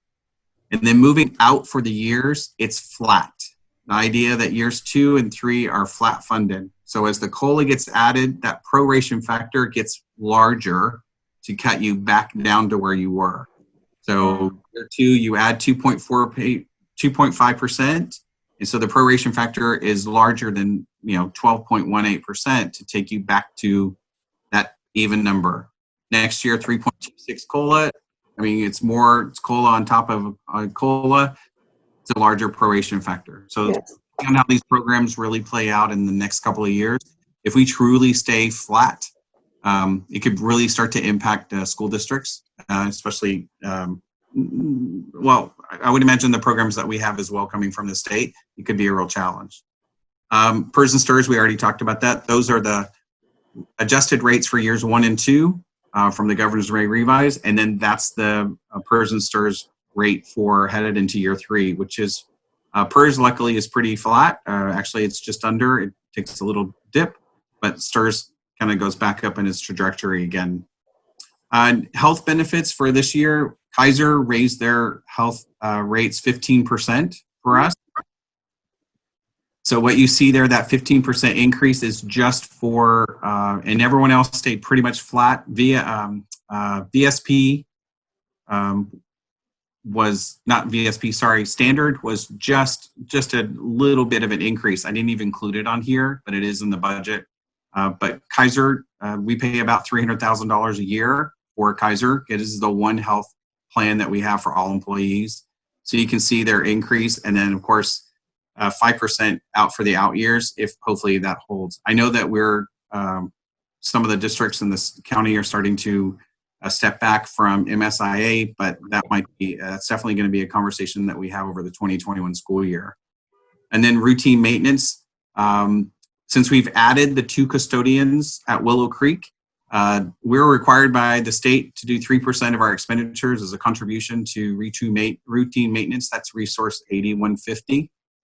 But we have the director of maintenance, the maintenance worker we have, and then our 2 custodians here at BMOK, and then we added the 2 custodians. So to keep all those employees living over there, and to give some money for 8150 for supplies and materials, equipment, et cetera, to just maintain the 2 schools, the 2 sites, you can see that's about 6.7% increase or contribution to that program. Any questions or move on? The COLA and proration factor, what do we use those for? The proration factor. I know it affects LCFF, which would affect Willow Creek's in lieu, but not really ours. Right. It affects ours, but yeah. Yeah, my understanding for the calculation for it, if I remember the calculator, is the COLA got added and then there was a 10% cut. The 7.9% proration factor is like the net effect of adding COLA, taking away. But that's only for calculating LCFF. Do you use this number for anything else? No. Yeah. All right. 10%. It's like the 10% reduction of minimum state aid, a 10% reduction of mandated cost. Yeah. Okay. But, so like when we do union negotiations and we say the raises are COLA plus whatever, does any of this impact those agreements? I think for negotiations into the future, I think the idea that if we are truly flat funded for programs that are coming from the state, and if special ed continues to be either zero COLA or having some impact, a reduction, those are all expenditures that live in the school district. So between expenditures and flat revenues, it can have an overall impact to us, for sure. But my recollection, Dr. Garcia, is that we've negotiated a 2-year agreement with the union for STRS. That is correct. I think feel compelled to note that all of the ways that we're considering operating next year represent changes in working condition and still need to be negotiated. So got it. It's very possible that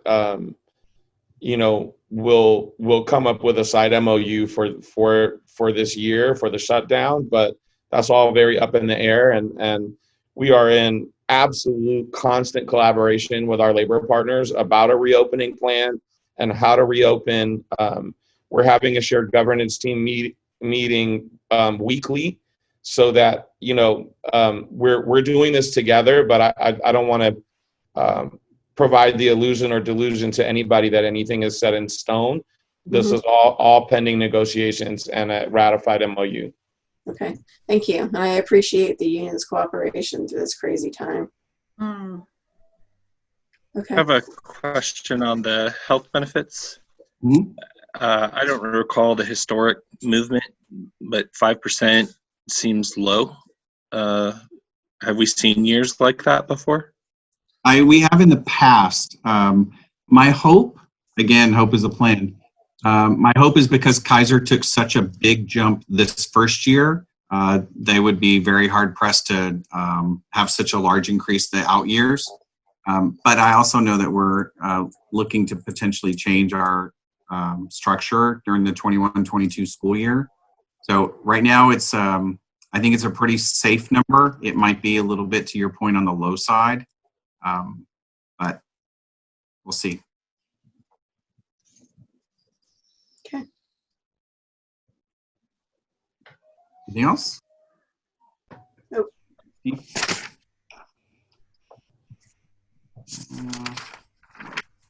So next is the property taxes. This is the probably the biggest conversation that we've been having at the county level with property taxes about what and how much. So our secured property taxes for the 2021 school year are just over $7 million, 7.123 altogether, or just for the secured, and the other property taxes are 220. That's unsecured. The homeowner exemptions, the prior year taxes, the RDA, et cetera. So conversations that we've had at the county level is that we all feel pretty secure about the 2021 tax revenues coming in because they're based on the 2019 calendar year. The lien date is January 1, 2020. So it's based on last year. And according to the county, those numbers are what's coming in. That's what we're going to get. Then the out years are the ones that we have had conversations. So one of the questions is going to be is during the calendar year of 20, one we're in, and who knows what could happen. People have lost their jobs, whether or not their houses are now being foreclosed and you're in default. Values start to drop. Property taxes then for the 20 calendar year coming into the 21-22, the second year, what that might happen. There are some districts that have gone 0% increase. I look back at the trend data for us as a district. We've had a lot of, they're pretty much single digits. We had a couple of years in that 6 and that 7 range. For the most part, we're in that 5, 4. We did dip when you go way back to headed down to the recession era. So we kind of landed on 2%, a 2% growth. And most districts, at least that I've talked to some of the other districts, we're both the same. We're all the same. We did 2% growth in years 2 and 3. There is one district that I'm aware of that they're going to 0% in the third year. And I will say that is the concern that some people have is that, and this is what I was talking about a little bit earlier, was year 1, this 2021 school year could be pretty good. We can handle it, it's good. But as years 2 come and years 3, those really could be the most impactful to income revenue for us as a school district. And then of course, as expenses to continue to go up, it could be pretty serious. So for us, we want to make sure that we are really secure and stable and have a very healthy third year, at least in this plan. And then it's something we're going to have to monitor as we go on. You're looking at comparative districts, basic aid districts, are just from the CBOs that you've been talking to across the county. Right. I think our district has a little bit of a built-in safety net with our high average age and senior population, which usually is associated with low assessed values in their homes. So if there's, some folks who move out or turnover in that range. So I think 2% is reasonable. You know, I have read though that you know, one bellwether of decreasing property values is decreasing rents. And San Francisco and Silicon Valley have both gone down about 16% in their rent. And the conjecture there is that folks are being able to work from home. And so they don't need to live in these high rent areas. What wasn't mentioned in the article, but I'm sure is happening too, is as people lose their jobs, they're having to move. And so there's likely more vacancies as a result. So it'll be interesting to watch how that trend affects the landlord type properties and their values, which then may trickle into kind of the residential values. So. All right, so unless there's nothing else, go ahead. Go ahead, I'm sorry. ESSER funding is one-time learning loss mitigation. We don't know what that is. So the charter school in lieu, this is the total amount based on, this is a calculator that we just got updated late last night, coming into this morning. So that number stays the same. And this is the in lieu amount that's going to the charter school based on the settlement agreement of the 356 ADA. So this is the total amount that they'll get. But, and I agree with the county's recommendation is that we really call it out separate, which is what we've done during the 1920 school year in the payment. There's the statutory in lieu amount, and then there's the settlement additional in lieu amount. And so for them, the statutory amount based on their ADA that they have rolling into the 2021 school year is just over 334. That's their ADA, which would give them right at $2.5 million, 2.510.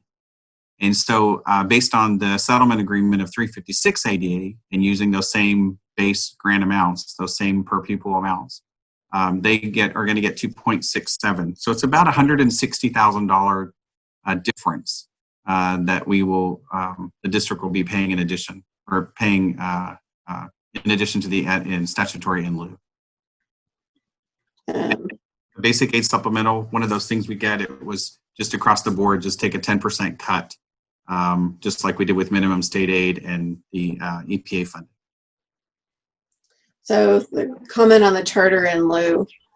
So the state changed the dashboard and updated it for the May revise, where the LCFF per student base amount, which then affects supplemental and concentration grants, went down fairly significantly.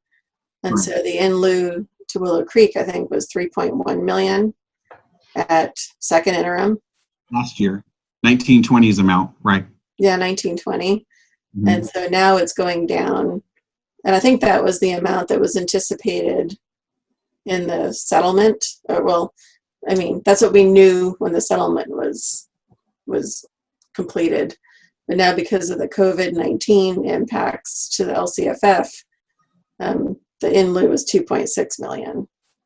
Right. So Willow Creek's in lieu funding went down about 430,000 or so.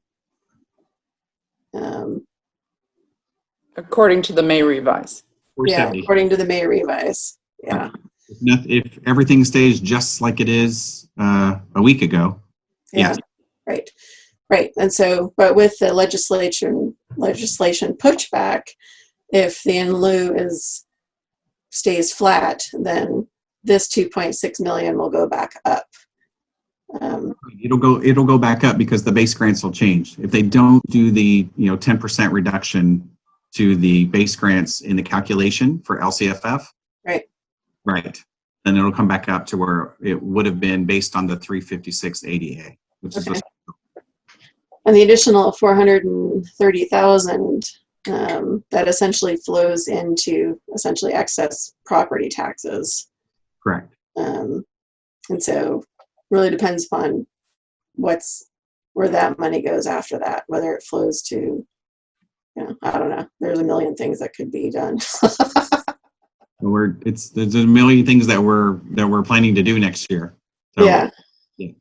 Right. Thank you, COVID-19. Yeah, right. So Willow Creek, I'm sure, is aware of this. They get the calculator the same time I did. Yeah, okay. And Jim Henry and I have exchanged a few emails already. Okay. And then the basic aid supplemental, that's the money we get for the out-of-district students that come from LCFF districts. Correct. And the 10% reduction is because it's based on LCFF, which was reduced 10%. Correct. Okay. Yeah, our money used to be a lot higher, but it's only 204,000. I mean, I think it was 224 this last spring. Mm-hmm. Yeah, we used to have like 350,000, but okay. Well, that's of interest to the unification task force too. So, okay, thank you. Okay. Steve? I have a comment on the same line. Yeah, I can't speak for other trustees, but when we agreed to that settlement, the spirit of it seemed to be to kind of hold a level of funding flat. And I certainly didn't anticipate a change in the LCFF numbers, particularly this negative or this far negative. And at the time, we weren't planning on that. So this 400 and change will be described as a, quote, windfall. We've heard that term before. And obviously, you can always put it to good use, but it's going to create a $400 and some odd $1,000 shortfall for our charter, which has kind of defeated the whole purpose of the settlement. So it seems odd to me that we would just absorb that and move on without any dialogue. But that's just my observation on it.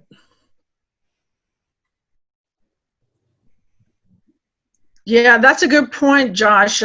We are talking about a budget adoption assumption, and the fact that certainly, I think I heard earlier as well, things are not as written in stone as they appear and as they look. Certainly, this is coming up as a resolution. We're going to, need to take a vote on it.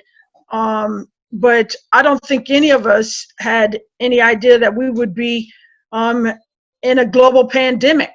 And so all of this is a result of the collapse of,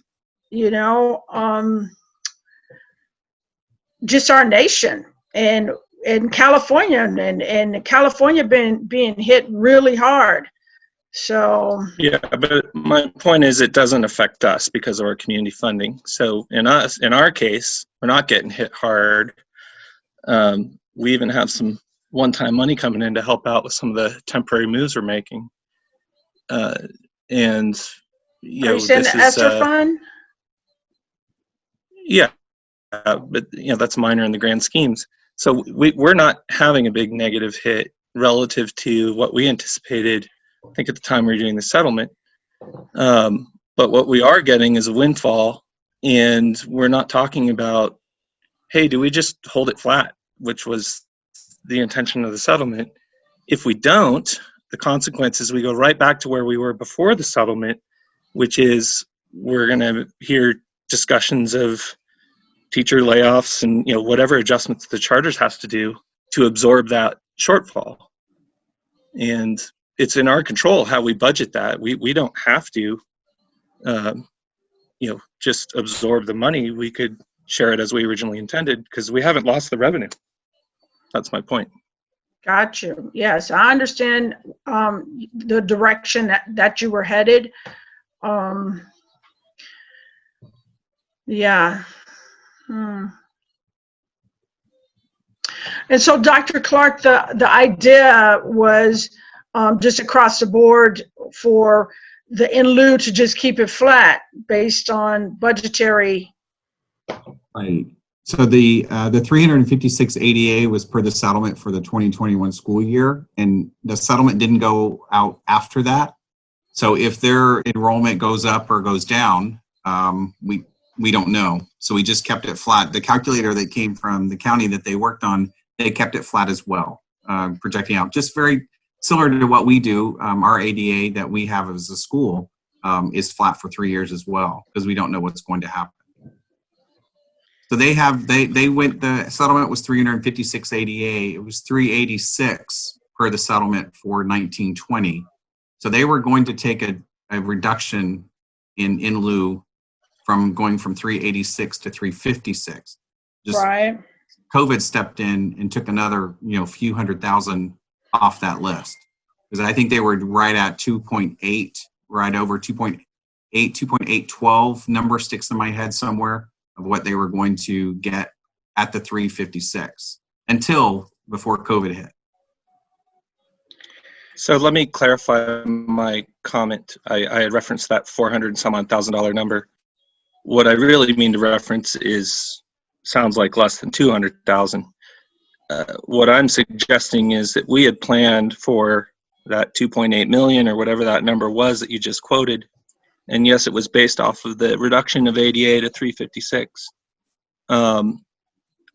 What I didn't know at the time that we crafted that agreement is that the ADA was so significant to the number because there might be a reduction in the LCFF.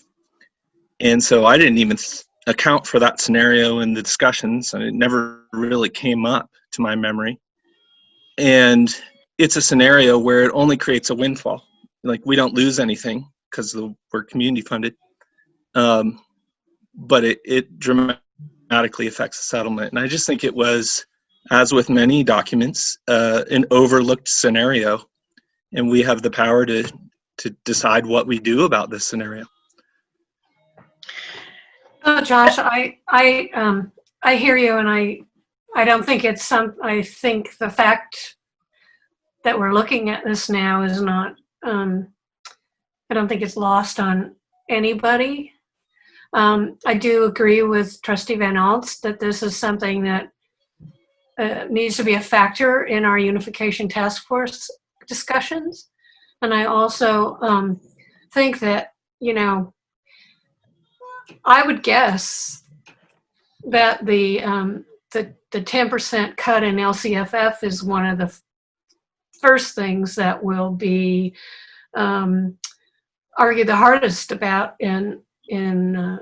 with Governor Newsom. I mean, I just think that it has such huge impact throughout the state that. So I guess what I'm saying is I do believe that Trustee Van Alst and I will make sure this is addressed in the UTF, in the Unification Task Force discussions. Thank you, Deborah. I was just kind of thinking in my head. Oh, I'm sorry. I was just saying, I was thinking in my head that I'm glad that we're talking about unification, because at the end of the day, that's kind of the route where we are in the direction that we're wanting to go. And in many ways, I hear where Josh is coming from, because you're talking about the 2021 school year.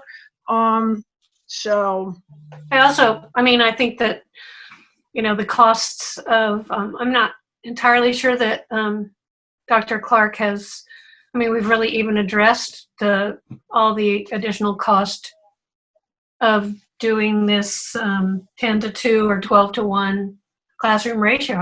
It's that in and of itself, Josh, could really have a tremendous impact on the Willow Creek budget, or will have an impact. I get it.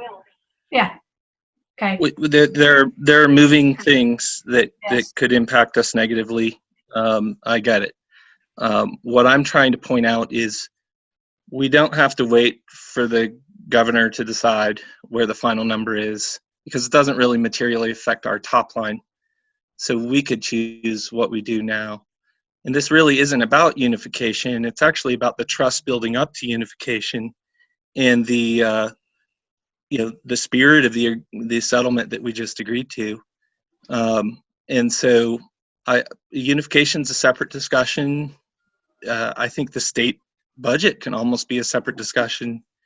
I think it's our discussion locally is to say, hey, we've got this technicality on what happened with the LCFF, or what may be happening with the LCFF, and we get to choose what we do with that. The written choice here is we just take the windfall and we use it on whatever we want to use it on, but we don't keep our charter whole, which was the spirit of the settlement, at least temporarily for 1 year. And if I'm the only one that wants to even talk about that, then we can move on, because clearly we're not going to do it. So. No, I brought it up because I have a concern about it as well.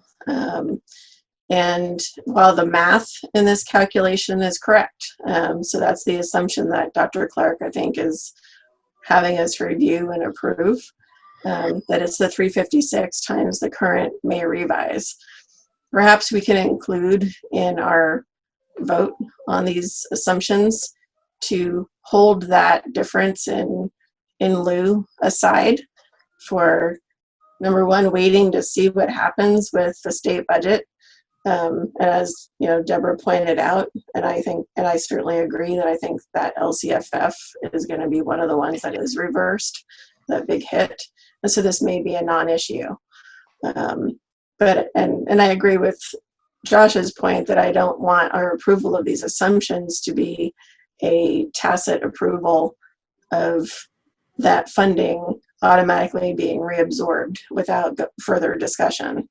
So maybe perhaps we just include in our motion when we approve these assumptions that difference, we're aware that difference is not decided upon and may warrant further discussion, and there's not a tacit approval without further discussion on that difference. Does that make sense? Can you make sure that you pin that down so that we know? And I'm just wondering, Dr. Clark, if by any chance now the government, or the federal government is giving us the ESSER money, is that going to go to charter schools as well? Do we know that? And do we know, are they going to cut basic aid by any chance? We don't know that. And I mean, is it possible? Sure. I'm sure they'll find a way to take our state aid in a roundabout way as a basic aid school district, community funded. And yes, the charter schools, any school that was receiving Title I funds will get the ESSER money as well. And what about the loss mitigation? And I believe so, but I think that's coming to everyone who has concentration grant kids, and the charter school doesn't have any. They're not concentration. Okay. And the intent for that funding is to fund for COVID-19. So as we have those costs, so will they. So to assume that money will backstop this loss of in lieu would be dangerous. Yeah, no, not in that perspective, but in the perspective of is it going to be available? So. Yeah, I think they're getting around 60,000 from what I saw on the state website for ESSER money. Okay, all right. Okay. Josh, is there other board discussions on this particular slide? Don't want to move forward, don't want to cut anybody off, don't want to. I covered my concerns. Okay. I'm fine. Bonnie, are you any concerns on this particular slide? Bonnie is muted. I don't know if that's her choice or.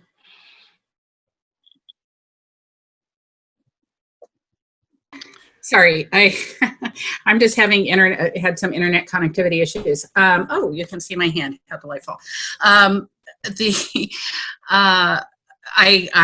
think that it's important to maintain. I guess in my reality, I would love to see a budget that considers it both ways. And I think this is going to be incredibly challenging and a moving target. And at least everything that I've heard about the budget is we'll have a budget in June and then we'll have a budget in August. And, so whatever we come up with, I think, as Dr. Clark has pointed out, I think we're going to need to anticipate that we will be making budget revisions in August, the 45-day revisions, because I'm not entirely clear that would just be money that we hadn't anticipated or needed or whatever. But anyway, I think I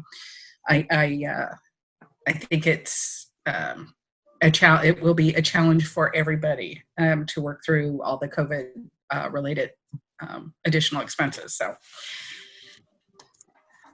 So I don't know.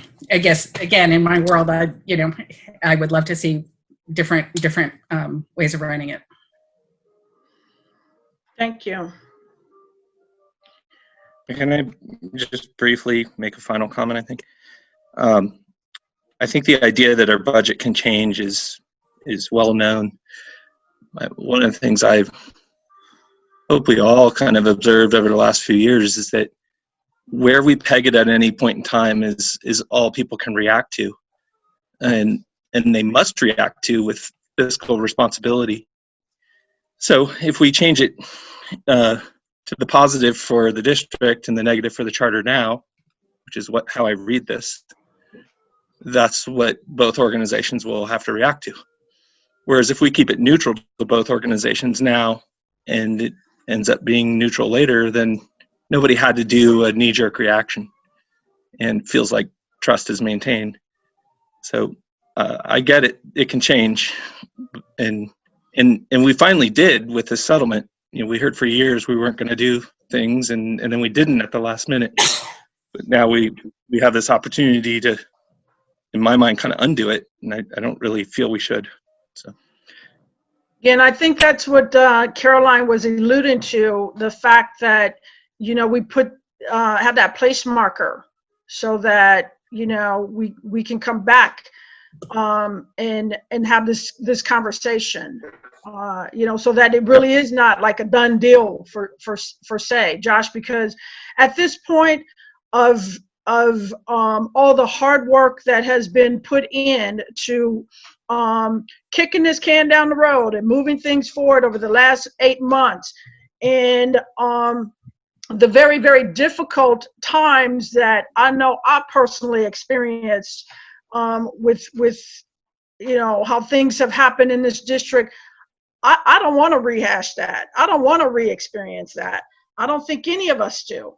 And so, I tend to lean towards Caroline's suggestion.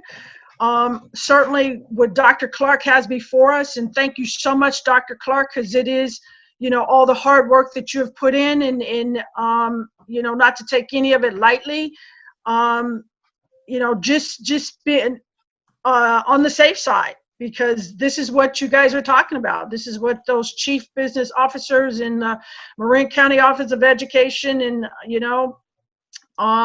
schools across the state have been talking about. So, well, Garcia, do you actually, have any? the conservative side would be to do the reverse, to budget this at a higher in lieu number, pegging it at what we anticipated it to be when we signed the settlement.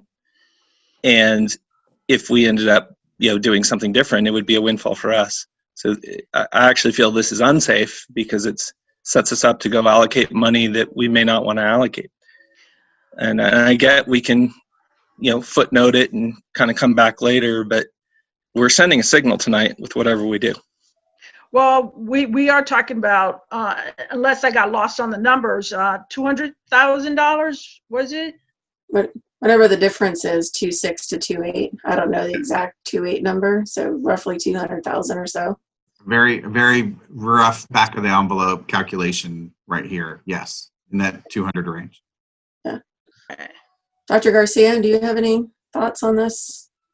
I would just invite us. I appreciate the discussion. I think we should continue to have a discussion. I think the idea of setting the money aside is a good one, and I would like us to consider, for the sake of both organizations, that we remain in discussion, and that we figure out what to do with the money once the landscape is a little bit more secure. It seems like it's such an uncertain time. I'd recommend that we keep a close eye on what happens with the budget and remain in discussion. And I appreciate Trustee Van Alst, your recommendation to set aside until we actually have a little bit of a firmer footing. I also wouldn't want to go the other direction and say, hey, we're committing to doing this thing, and then all of a sudden 45 days from now the landscape shifts from underneath our feet, and it makes it really hard for us to remain whole or do what we need to do. I also just want to encourage everybody to lean into the idea that a unified school doesn't have any of these problems. Hear, hear. I'll drink to that. Yeah, let's get there quickly. Yes, But we're very excited. Can I also ask, is if we modified, I mean, it sounds to me if we took this action, that would be a modification of the settlement agreement. And would that need to be run by the Attorney General? No, we're just following this number, the 2.6 million follows what's in the settlement agreement. It takes the new LCFF base grant times the 356 ADA. And what I'm just saying would propose is that we set aside that $200,000 difference for further discussion. Yeah, and my only question is, if we ultimately say, if the action of the legislature today doesn't hold, then we're at a lower LCSF and all that. It sounds to me as if we decide to maintain the level of funding that we anticipated, that would require a modification of the settlement agreement, which would, I assume, need to be run by the Attorney General. I'm just talking Correct. about. Yeah, that would be an amendment to the agreement, and then would need to, would need that approval. Seems like right. So that's correct. I think that's right. I just want to point out the idea of setting it aside and continuing to talk about it is something that as a district, we certainly have the luxury to do because, again, it's unexpected revenue or lower expenses. But as a charter, if the tables were turned, we couldn't do that. We would have to say, well, we got a plan for this not being here, and we'd have to make cuts. And that's exactly the scenario that we were trying to avoid with the settlement, is to provide some certainty on revenues and expenses for both organizations. In this case, we're not really materially affected. They would be. If we're affected, it's only to the positive. So we have the luxury, but it's not two-way. It's not mutual. They're going to have to adjust. They're going to have to adjust right away. And I don't know how we address that without kind of stating a position on where we want to head, even knowing that both organizations are planning for uncertainties around COVID, but there was the spirit of a settlement here. And yes, the Attorney General would have to bless the technical changes to language, but the spirit is the same. I see this as kind of an unusual situation. I hear you, Josh, that I appreciate Dr. Clark, you bringing to us budget assumptions to approve before we go into the June 30 budget. And even if you didn't bring this to us, this is the reality of where the budget is right now based on the May revise. And so Willow Creek would need to adjust to this apart from any other additional conversations with the district. So my representation to set aside the money was to allow those conversations to happen, which are only really brought to light right now because we're being asked to review and approve a set of assumptions going into the budget. I'm not sure if that makes sense, but it's kind of, if we didn't have this conversation, the same problem would be there. And well, yeah, I think outside of the board meetings, this was immediately identified. I certainly got inquiries about what is the district's intention, and I said, I don't know, we haven't talked about it. But this, you're 100% correct, came out of the the revise to the LCFF. It's been known outside of our board meetings for a while. We're bringing it here tonight, which is a good thing. And my observation is the signal we're sending is we have an intention to recoup that money. And I am wary of that signal because that's the assumption that we would be blessing tonight. Josh, I think that you are mischaracterizing, or that is not I wouldn't take that away. And I don't know. I mean, that feels like a broad statement about, overly broad statement about this discussion. I agree, Bonnie. I think that it's kind of the worst possible inflammatory spin to put on this, because I think that we're looking, as Josh, you've said, it's obvious to all of us that we're in uncharted territory and nobody knows, et cetera, et cetera. But I really support Trustee Van Ellis, Caroline's wording that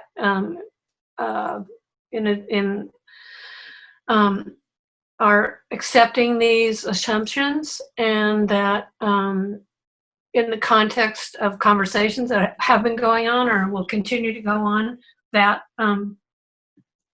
that will be, I really don't want us to be held up with revising the settlement agreement and going to the AG. And, you know, we have to make a lot of decisions right now. As you say, the charter school has to do, and so does the district. And if there's one message I could take away from this budget, these assumptions, is that we're going forward in 21, 22 into even more unknown territory. So, and for the health of the district, you know, it's not a windfall, it's a cushion. And with the enthusiasm expressed around unification, as Dr. Garcia said, if we unify, all of this becomes our shared mission to provide the most we can for our kids. So I agree with Bonnie Huff, Trustee Huff, that your characterization of this discussion is the worst face to put on it, and I would encourage you to try to look at it a different way. So my intent on earmarking this was acknowledging that I don't think we can make this decision tonight. That I certainly would support discussions leaning towards the intent of the agreement, the settlement agreement, which was to avoid cuts at Willow Creek's program. But I would assume that if we're going to amend the settlement agreement, we would need to do what Trustee Huff mentioned, which is the AG would need to provide input. We would need to talk with legal counsel about it. There's some steps that we would have to take before fully ratifying that decision. And there's things that could happen with the budget between now and then. My intent on asking to earmark that would be to hold it, and I would advocate amending the settlement agreement to ensure that Willow Creek's program could continue. But there's so much unknown right now. Willow Creek would need to work under this in lieu assumption while conversations are going on anyway. I think it's fortuitous that we're having this meeting so that we can show intent to put this money aside, not immediately absorb it into the budget, so that we can have these conversations going forward.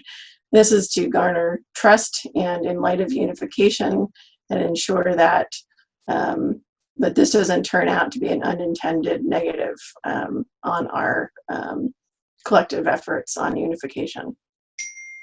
Absolutely, I concur with that. Thank you so much for making that statement. I just want to kind of, you know, do a reverse and lean back on what Dr. Garcia had mentioned earlier, in the fact that what is before us, you know, that we lean into this right now. I think is very fluid. The state of our country, especially here in California, and I'm hopeful as they do have those budgetary talks amongst our government that these LCFF, you know, that they'll change. So. And I guess I would like to say, just to be clear, that I'm very much in agreement with Trustee Van Elst. Given what I know at this time, I feel like it's, you know, very fluid, but if possible, I would like to stay with what I believe was the intent of the agreement, and you know, to the extent that we can. But I really don't feel at this point that which is why I was sort of saying if we could have different budget scenarios or something. But I think your idea of some sort of set aside is a good one. I want to say in the positive that I think that is the good middle ground. I think at a high level, we have three choices with guidance. We could give guidance to accept this lower in lieu number and absorb the excess into our normal budget. We could give guidance, which I think we're about to do tonight, to set it aside and continue discussion. And on the other extreme, we could give guidance to set it aside, earmarked for Willow Creek, per the spirit of the original settlement. We're kind of picking the middle ground. I would have advocated for, just doing tonight the guidance in the spirit of the settlement, but I want to acknowledge it is a middle ground, and it's not at either extreme. Well said. Okay. Dr. Clark, did you disappear on us? Who, me? I'm still here. Yeah. I just, whether or not you want Making to. his job more tough. Okay. So these are continuing on the assumptions. I'll go pretty quickly. The idea that we're going to have the 3 more teachers on staff to reach that 12-to-1 ratio, 10-to-2, 12. Classified, though you saw that already, adding the 2 custodians per the settlement. We have a rough number of $25,000 for the first year for PPE supplies. Just based on what the materials that we bought for the summer supply, gloves, mask, sanitizer, and then of course having a full campus. We're hoping that'll be enough. And of course that could be the ESSER funding, the whatever else we need to, what other sources we have.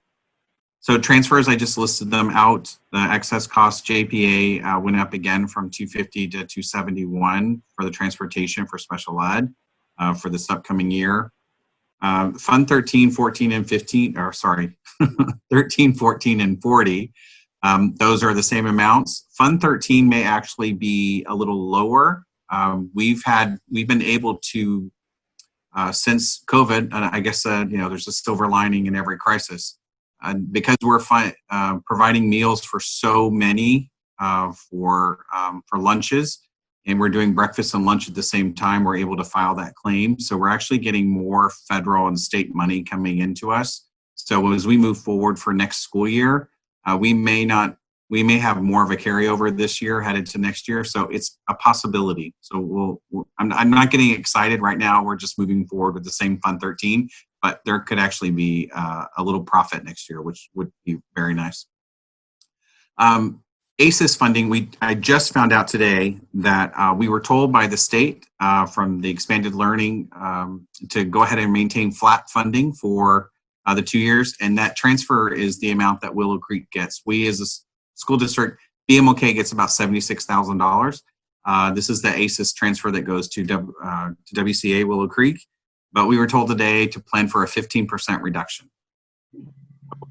Those numbers, which is not updated here, so it's a roughly about, for Willow Creek, it's about a $10,500 reduction. For us as a school district, it's about $11,500 that we will move forward with the budget adoption on June 18th for that amount. On this chart, I don't see the savings from the reduction of classified. Is that an offset?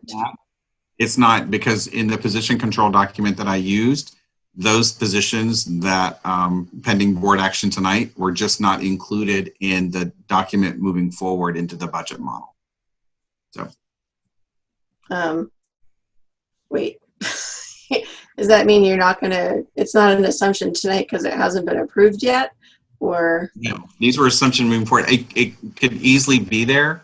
I'm trying to think. I can pull it up really quick and find out what those values are about what we think we would be saving next year. When I was building the position control document for next school year, those positions just weren't included moving forward. And so when we priced out, those are the numbers that were coming forward into the budget. Okay. So these are changes from the last set of assumptions. Right. These are things moving forward into next year. Okay. And Dr. Clark, point of clarification. Overall, you're looking at approximately a $21,000 ACES reduction. Correct. The two together. Yeah. But part of the legislation pushback on the May revise is to reverse all that. Correct. So this is all the stuff that we kind of know from the May revise. It could all be very different it could all be very different when we're bringing a budget to the board on June 18th to adopt.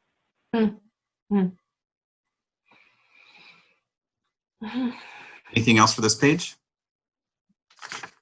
Is the 12-to-1 ratio just a mistake? It's supposed to be 10-to-2? Well, I think for Dr. Garcia's point and mine, it's 12 total, and the idea that we've been using is 12. In my head, is 12-to-1, but it is 10-to-2, 12 total. Yes. They're one and the same. Right. Right. 10 students. No, they're not. They are when they are when. Sorry, they're totally different ratios. It is a different ratio. It means the same for us, for the document that the superintendent, the principal, and I worked on for personnel planning for the future. It was the same math. The look is different, but it was the same math to give us to the number of staff that we need, teachers that we need for the number of kids we have in the classrooms that we have for planning for 2021. So, my apologies. I will use 10-to-2 at the budget adoption. Okay. Look, if I as a board member have trouble following that, I think the general public will. And I get that at certain hours of the day, it might look like 12-to-1, but overall, it pencils out to 10-to-2. And, which ratio we're using and how we're communicating that it can be confusing. So I don't know how important it is, but these are public documents and we get called out on them. So, any way we can add clarity would be a good thing. Oh, I appreciate that. Thank you. And I want to say just to add one layer of clarification, when we're saying 10-to-2, we're talking about 2 adults, but not necessarily 2 certificated teachers. We're talking about 1 certificated teacher I see. and 1 student success coach. And the idea is that we would stagger the arrival of the adults so that the students would have that we could provide childcare to the community from 9 a.m. to 6 p.m. every day. So the certificated ratio is 12-to-1. Correct. But the adult to student ratio is 10-to-2. Correct. I think if we spelled it out that way, it would be easier to follow, especially if those 2 sentences were side by side. Yeah, no, I really Thank you appreciate for that. that. Thank you. Yeah, but no, it makes total sense, and we want to be transparent. That's the attempt here. So thank you.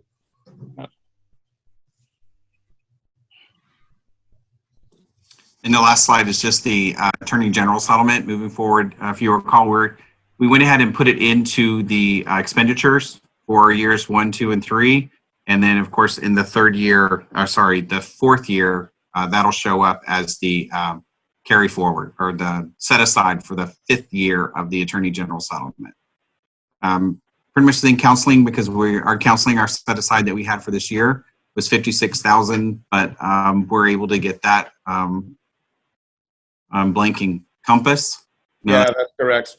Good. And then fellowship, summer school, monitor, PR, and then the 3rd year, the hope is that by the 3rd year, the plan is by the 3rd year of having public relations, doing work, we don't need that in the 3rd year. So those are the assumptions, unless you have more questions. And then if we need to clarify anything, and then the goal is to have the board to take action to approve or to amend. We always have questions, Dr. Clark. I've had a lot already. Yeah, I hit you up with mine already, so I'm good. Thank you so much for all your hard work in getting this done on tonight. Very welcome. My pleasure. I hear. Second. Really a moving target. Very helpful. So do we need to continue to share the screen? There's someone else that, Bonnie, Deborah? When we're ready, I can make my motion. Good. Okay, let's hear from the public. Are we inviting the public? Yes, Yeah. yeah, just said, let's Jen hear from the Conway. Raise your hand or forever hold your, oh, Jen, hello, Jen. I raised my hand. I totally appreciate all of the challenges with moving targets and everything that we're all dealing with and how it may impact our school and how much we don't know. I also know that being at the Willow Creek board meeting this week, because they're aware of this already, they are anticipating needing to make cuts, which I know was 100% the spirit that you all had when you made that settlement agreement. So while this particular action is to approve a set of assumptions, which, if I understand correctly, that means the whole world could conceivably change between now and the 18th when you have to approve the budget. Would it hurt to do the third option, which I'm not sure if that was Caroline or Josh who said this, but to earmark, which would mean to demonstrate intent to put those funds in Willow Creek? And really, any option that you commit to tonight is completely up for grabs between now and the 18th. But if you were to say that our intent is to earmark those funds and to continue with the spirit of the agreement of the settlement, I feel like that would be a really meaningful gesture. And again, I understand the complexity and the dynamic environment that we're living in, but I just would encourage you to consider doing that, since it's not a commitment until the 18th. Thank you. Thank you, Jen. Dr. Garcia, can you tell us who's 415-713? Chris Durbin. Nope. Well, I'm 415-713. This is Jeff Knowles. I'm happy to make public comment. My apologies, Jeff. Go ahead, Jeff. Oh, thanks. Yeah, I just wanted to let you guys know, to follow up on Jen's comment, that we anticipate adopting a budget week after next. We are aware of the LCFF cuts that are in the presumptive budget. They will force us, I think, to make some deep and painful cuts in a couple of weeks. And that is going to undermine trust in the unification process. So I would definitely urge you to take this opportunity to say, hey, we're gonna put the spirit of the settlement agreement and make sure Willow Creek doesn't have to make those cuts, because we want families to stay here and we want families to be here when we unify these schools. So that would be my strong urging to you as a group, because I do think this is an opportunity for you to say, hey, we really do care about all kids and we want this unification to be successful. We want all the families to stay. That would send that message. So I think you have an opportunity, and I hope you seize it.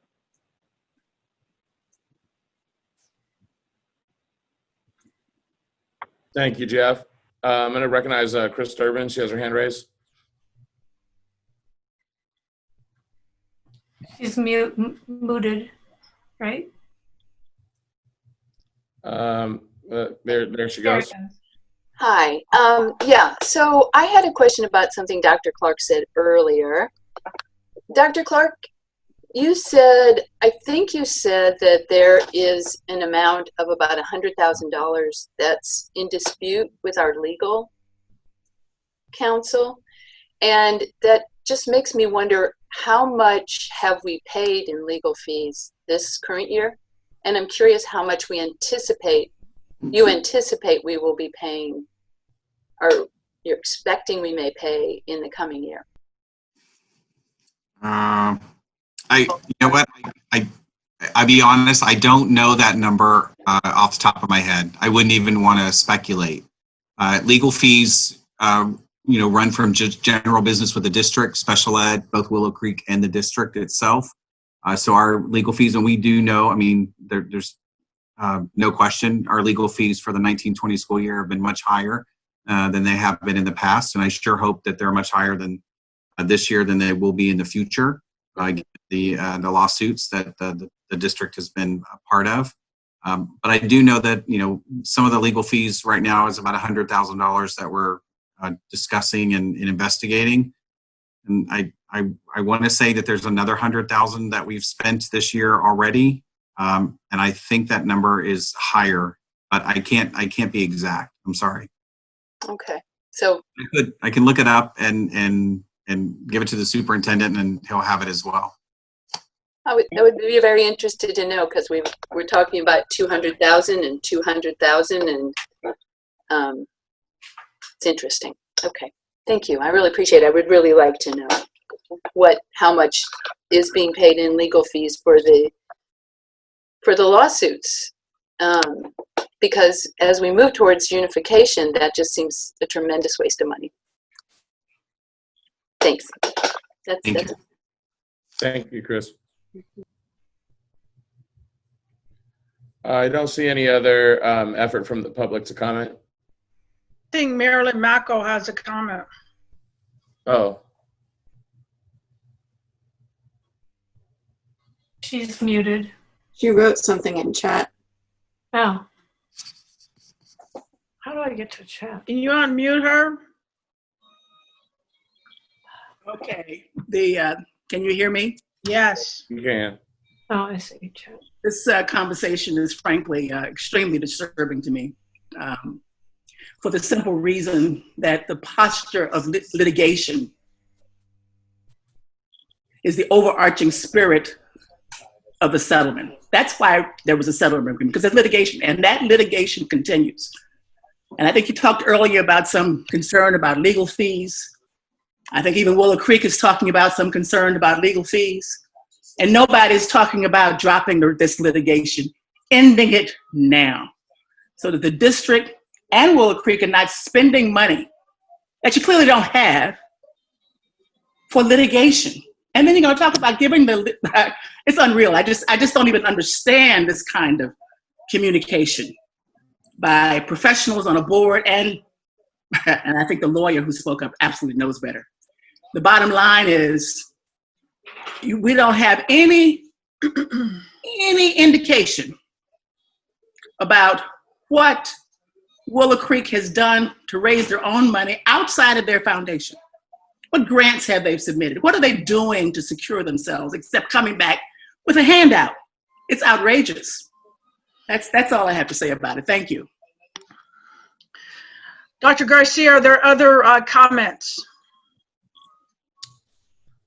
We have 17 people on this call. I see no other intent from the public to comment. There's no raised hands. There's no other messages in the chat. Okay, thank you. I think that the essence of what was suggested is that we lean into what Dr. Clark has presented to us at this time. There is discretion in terms of what can happen down the road, specifically after we hear back from the state of California, because that's very fluid. And so this is a resolution. And no, is this not a resolution? Action. Just action. It's an action. Thank you, Dr. Clark. We were going resolution. I just thought we had one more. All right. Before I just want to vote, yes, sir. I respond to some of the public comment? Please. As it relates to budget guidance, I would love to go on record to say I would love to be in a position to give guidance to lower our legal bills. I think we may already have, it just wasn't spelled out in this assumption, and would love to give guidance to lower them even further by trying to find a way to settle these lawsuits. We've been slowly settling them, first with the AG, and then a portion of one with Willow Creek. I'd like to completely settle them. I'm not sure we have agreement on how to do that or an intent to do that, but I too would like to be on record with not spending these legal bills. To me, that's in addition to, not instead of. Thank you, sir. Duly noted. Caroline? Yeah, I was going to say that my main hesitancy of choosing option 3 is primarily what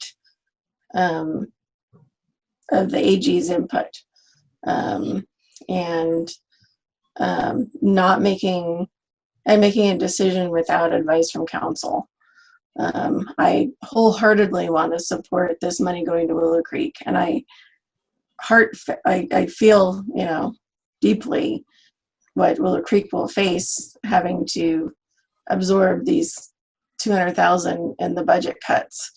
It's just unfortunate that as part of going through these budget approvals, we're forced to have this conversation now and make these decisions on this $200,000 before those other things have happened. And I certainly don't want it to derail unification efforts. I don't want it to undermine trust. It's just, to me, a conversation and decision on allocating that $200,000 tonight is premature, given some of the legal environment that we're in. I'm sure I'm going to make a lot of people upset with that, but I'm just, I just don't feel comfortable doing it tonight. Marilyn?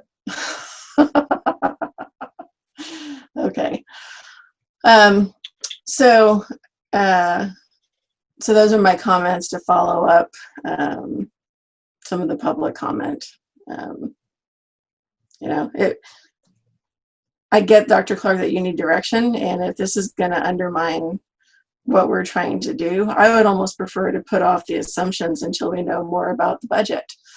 I don't want to undermine what we're trying to accomplish. And I've not gone through a process where we've had to approve budget assumptions before budget approval. They usually come all together in one package. And so if approving these assumptions is sending the wrong message because we're having to make a decision on one of these line items, kind of de facto, without all the appropriate information, maybe we need to move this action item to a future meeting. And I don't know what that does going forward. Because like I said, I've not had to approve assumptions before we get into the budget like this. While I appreciate all of the information, I'm concerned that it's going to cause problems. So I'm. Can you give I some think direction approving on that, assumptions Dr. in Clark? advance is. I'm sorry, Josh. I was just wondering, some direction on the statement that Caroline just made. The only thing in terms. Dr. Clark, I'm going to talk on the same topic, so you could probably address us both at the same time. I want to compliment you on bringing this forward. I hate when we're given everything at the 11th hour and we have to vote on it with no time to give direction or input. So this is fantastic to be asking for directional input and approving assumptions so far in advance. And I think it's absolutely the right process. And it spurs good discussions like this where we may not agree, but at least we're talking way in advance of making a final budget adoption. And I don't think we're making a decision tonight other than what guidance to provide. We'll have to make a final decision when we adopt the budget as we make periodic decisions throughout the year on interims. So. Did you go, Josh? Did he get cut off? I think we lost him. Oh, no. He'll be back. But he's making a good point. Dr. Garcia. I just wanted to invite everybody to consider that this action item is really in the spirit of transparency and asking for guidance, as Trustee Barrow just outlined. And I think I understand and I agree, and I think that the majority of the board is committed to upholding the spirit. And I think that it's important that Josh is back. I'm going to let him finish his comments before I continue. Thank you. I'm sorry, I dropped and I'm back. I was just wrapping up with even if we did express the intent to earmark that money for Willow Creek, it would certainly be conditioned on whatever legal and attorney general review. I'm not saying we should ignore that. They'll weigh in when they weigh in. So I still think all three options are on the table and all three are valid. and we're, in my observation, leaning towards that middle ground as a group, but verbalizing a little bit of well, our intent might be to keep them whole, but we'll cross that bridge later. For the record, can you repeat those three options? Just release it into the budget. At a high level, our three options on guidance to, yeah, I mean, I think I framed them early, but any of us could do it. But the guidance we're giving to Dr. Clark is either we take the LCFF difference and we absorb it into the district budget, meaning we can go ahead and allocate it and spend it. Or the guidance that I think Caroline was recommending and others have chimed in on, which is we set it aside. We don't allocate it into the core district budget yet. We don't allocate it to Willow Creek yet. We just kind of keep it on the side and continue to talk about it, which, as stated, I think we heard from Willow Creek that they would interpret that as having to make some cuts now that maybe they could reverse later. And then the third option would be we go ahead and allocate it to Willow Creek, subject to Attorney General review, in keeping with the spirit of the original settlement. Those are three high-level options, and I think they're all on the table. Thank you, Shar. And just to conclude my comment, I believe strongly that the middle ground is the most financially prudent option in a really uncertain budget. And I invite our community, all of our community, and the Willow Creek community to see that middle ground option as something that is positive and trustworthy. And my concern with option 3 is that if we allocate it now and it has to be reversed, then everything's undone, and I think that's worse. I agree. Yeah. Dr. Clark, do you want to weigh in on this at all? Did you want to weigh in at all, or have any? So what I hear is that I didn't hear any disagreement with any of the budget assumptions, and that this is the only issue. So that seems to me that we can give Dr. Clark guidance, and I too absolutely appreciate the having this information. It's really helpful for me in terms of thinking about the budget and what's going on. I too think that I am cautious and agree with Caroline that the risk of having to make some sort of change or getting guidance from the AG later or whatever is really problematic. I think that we can go, I think that there's clear direction about, where we're hoping to go, right? That we really hope that we can make Willow Creek whole in this, and that's our goal, but it's setting it aside seems to me to be the safest course. And I hope, and that I think Willow Creek, I think everybody's facing, really challenging budget, but I hope that Willow Creek can consider that as part of their, as they're doing their budget. Yeah, and I just want to echo what everyone said. Dr. Clark, if you didn't bring this now and we had this discussion now, we'd be doing this at June 30, and that's a nightmare. Yeah. So I totally appreciate you bringing it now. We're talking about this now. I hate having to make a decision on this right now. It's rough, but I think we've considered as many sides as we can.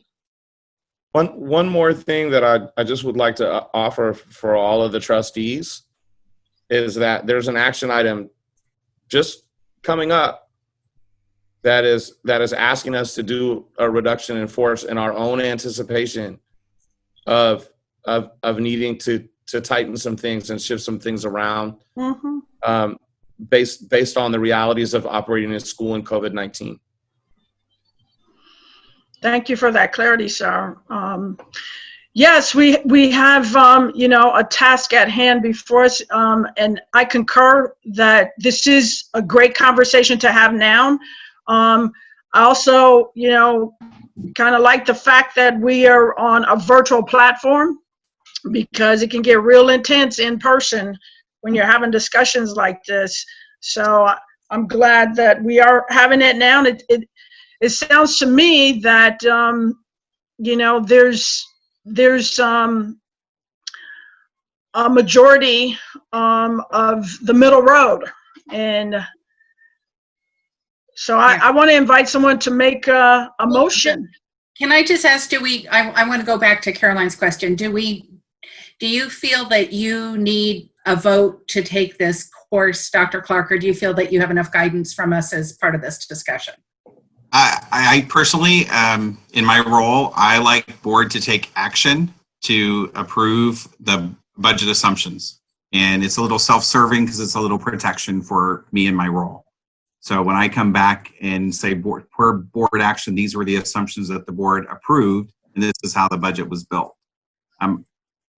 That would be my preference. If the board so chooses just to give direction versus taking action, I can do that. I do appreciate the idea that all the other assumptions were okay, except this one item. It would be great to get clear direction on what to do. Option 1, option 2, option 3, which one? And I think what I hear the board and the superintendent saying is that 2 is probably the one that most people would support. The idea of setting it aside and just holding it for now, and then pending whatever the decision is to be made by the board in the future.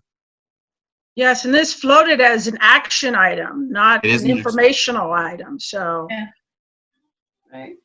It is before us to take an action. And so, you know, in that spirit, unless there's other input from the board, I don't want to cut anybody off, don't want to cut this subject off.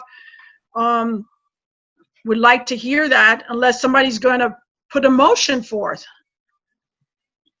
Without trying to spark a longer dialogue, I just wanted to repeat my concerns about the budget that I've voiced historically over the last few years, and particularly in how we spend an overhead and the lack of change or guidance in that category. So I didn't want to be silent on that, thinking that, oh yeah, I have no other concerns.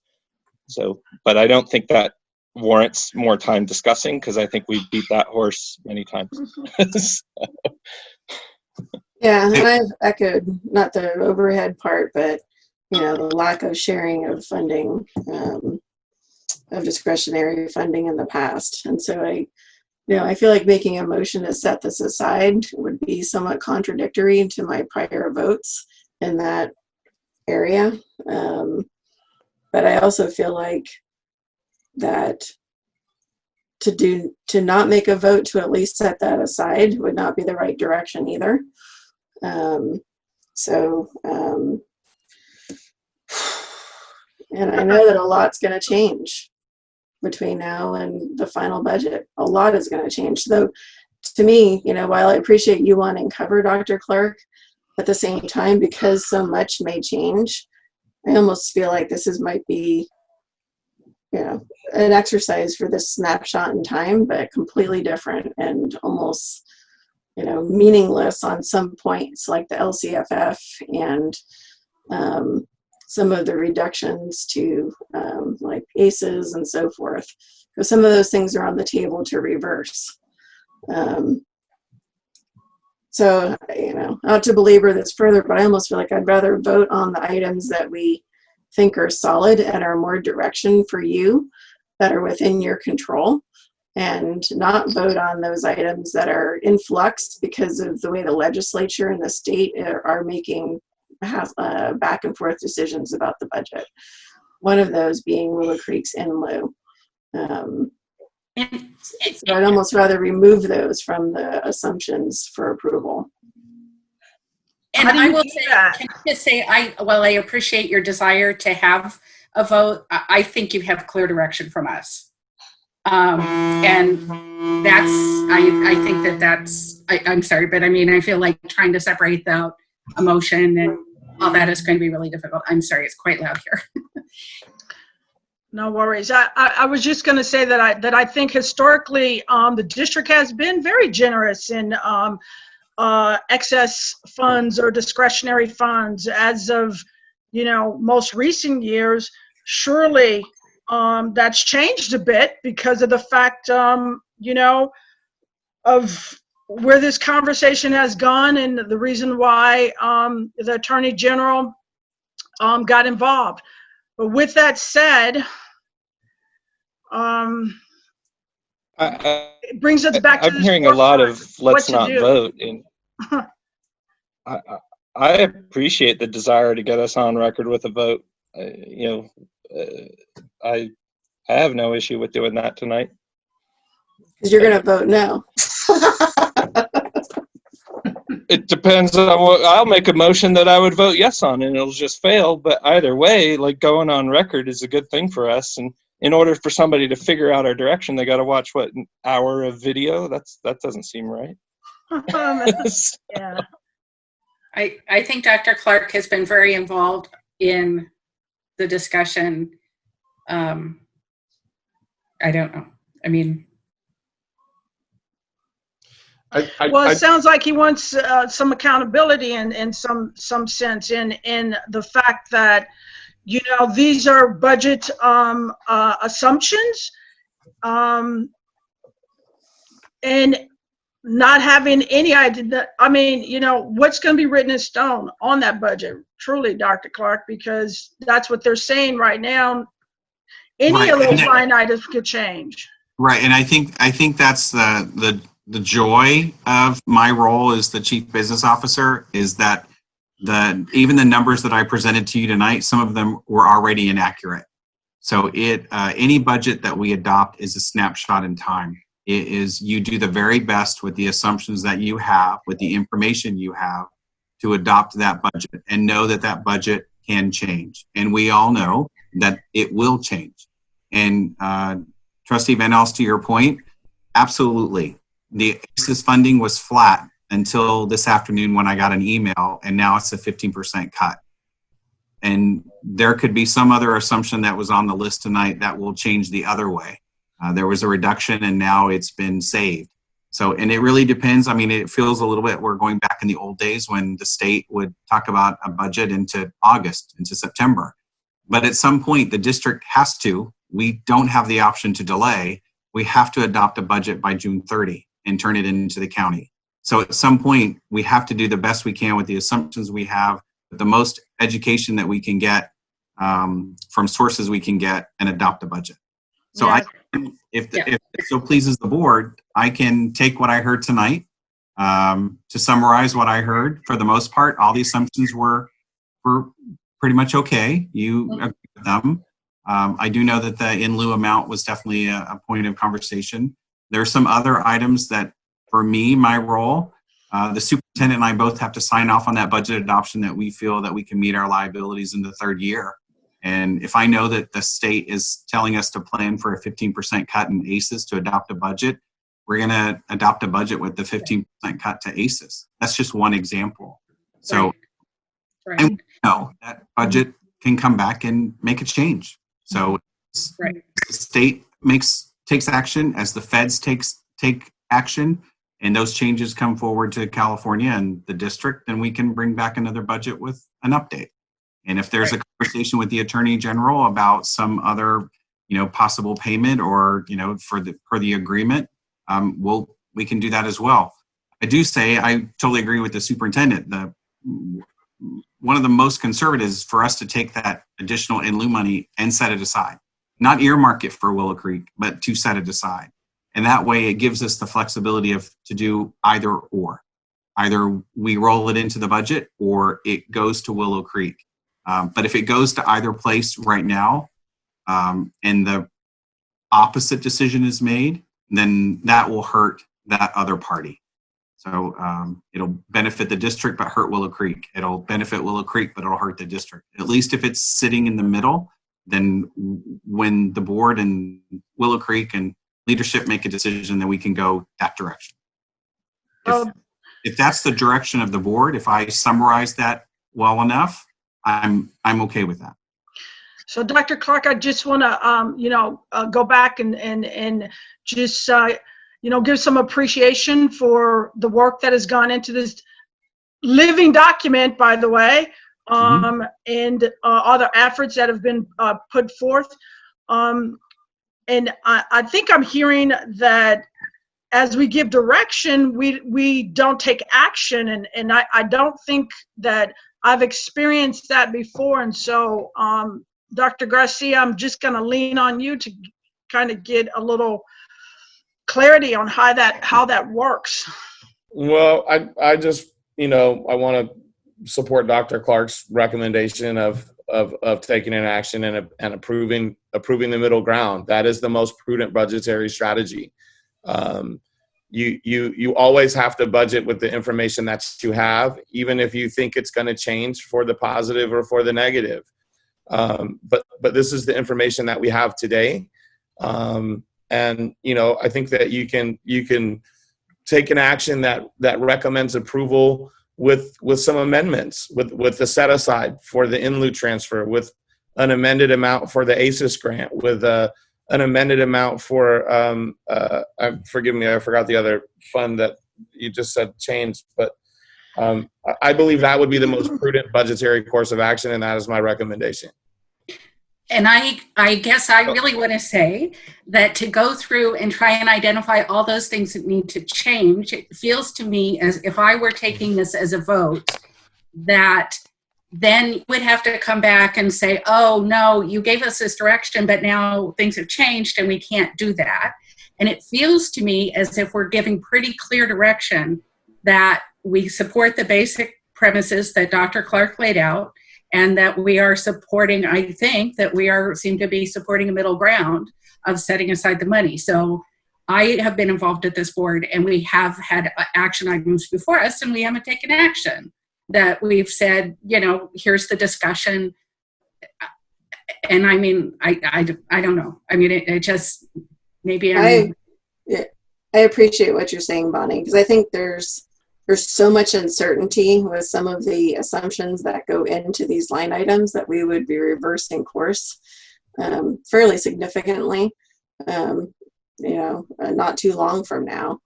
And I think there's certain guidance on like teachers and classified and, PPE supplies and so forth. And we think our direction there is clear.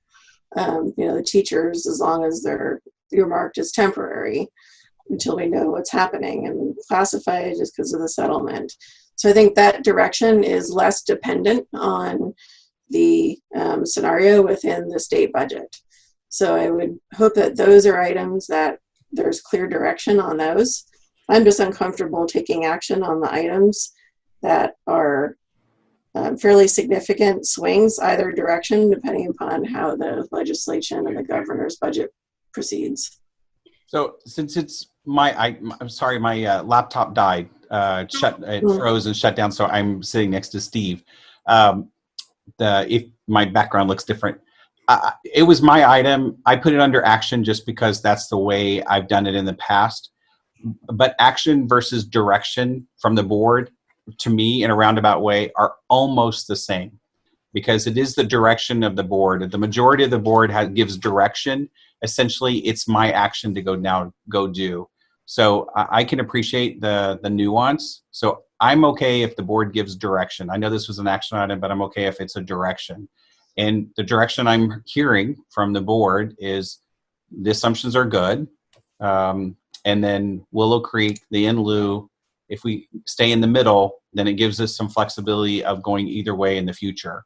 And then at some point, if there's some assumptions that are not, the superintendent and I will have to sit down and go through, because it's at the end of the day, I have to build the budget to get it ready to go to the board, to meet the public hearing requirements, to get adopted, to get to the county. That we don't have an option for. So we can do the best and adopt what we can. Yeah. I'd asked a procedural question. I think you've reflected the majority of the board direction. Yes. I'm an outlier, but that's an accurate reflection as I heard it. Ida, you asked a procedural question of what do you do procedurally when it's agendized for action and you don't want to take action? And we have done that two different ways.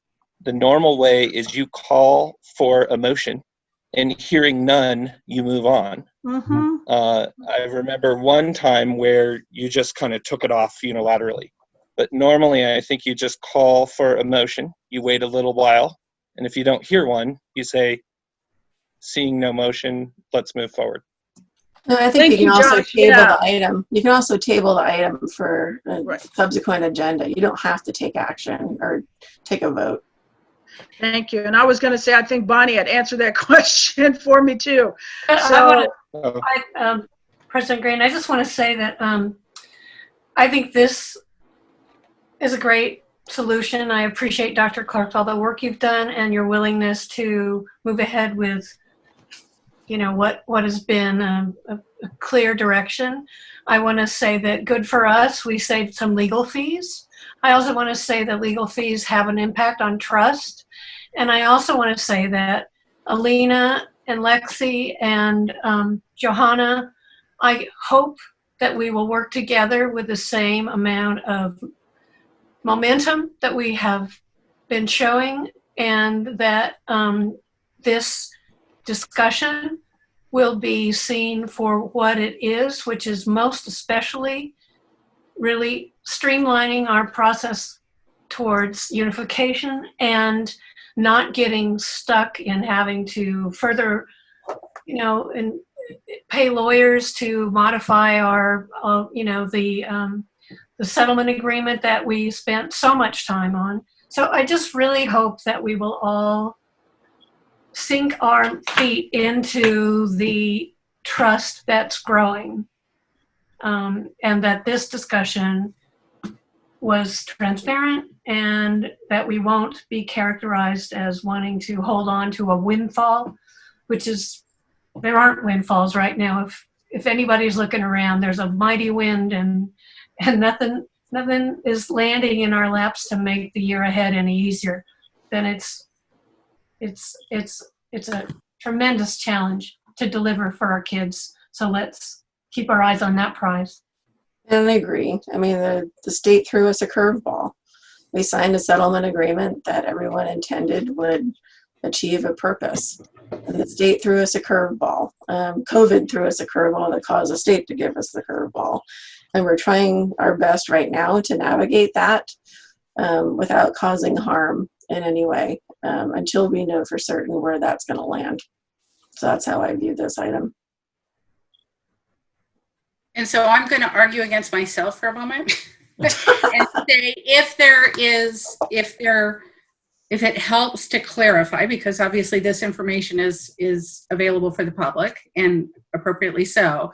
So if there's some benefit in saying that we approve these budget assumptions, understanding that the situation is changing every day, but recognize that that we would like to have the LCSF difference set aside,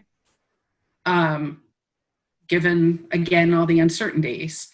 If that would help, I'm all for it. So I apologize, having been the person that's kind of like, but I'm just trying to gauge what is, you know, I think you have clear, I hope, and I think you have clear direction, but I think a vote sends a different message given all of the conversation we've had.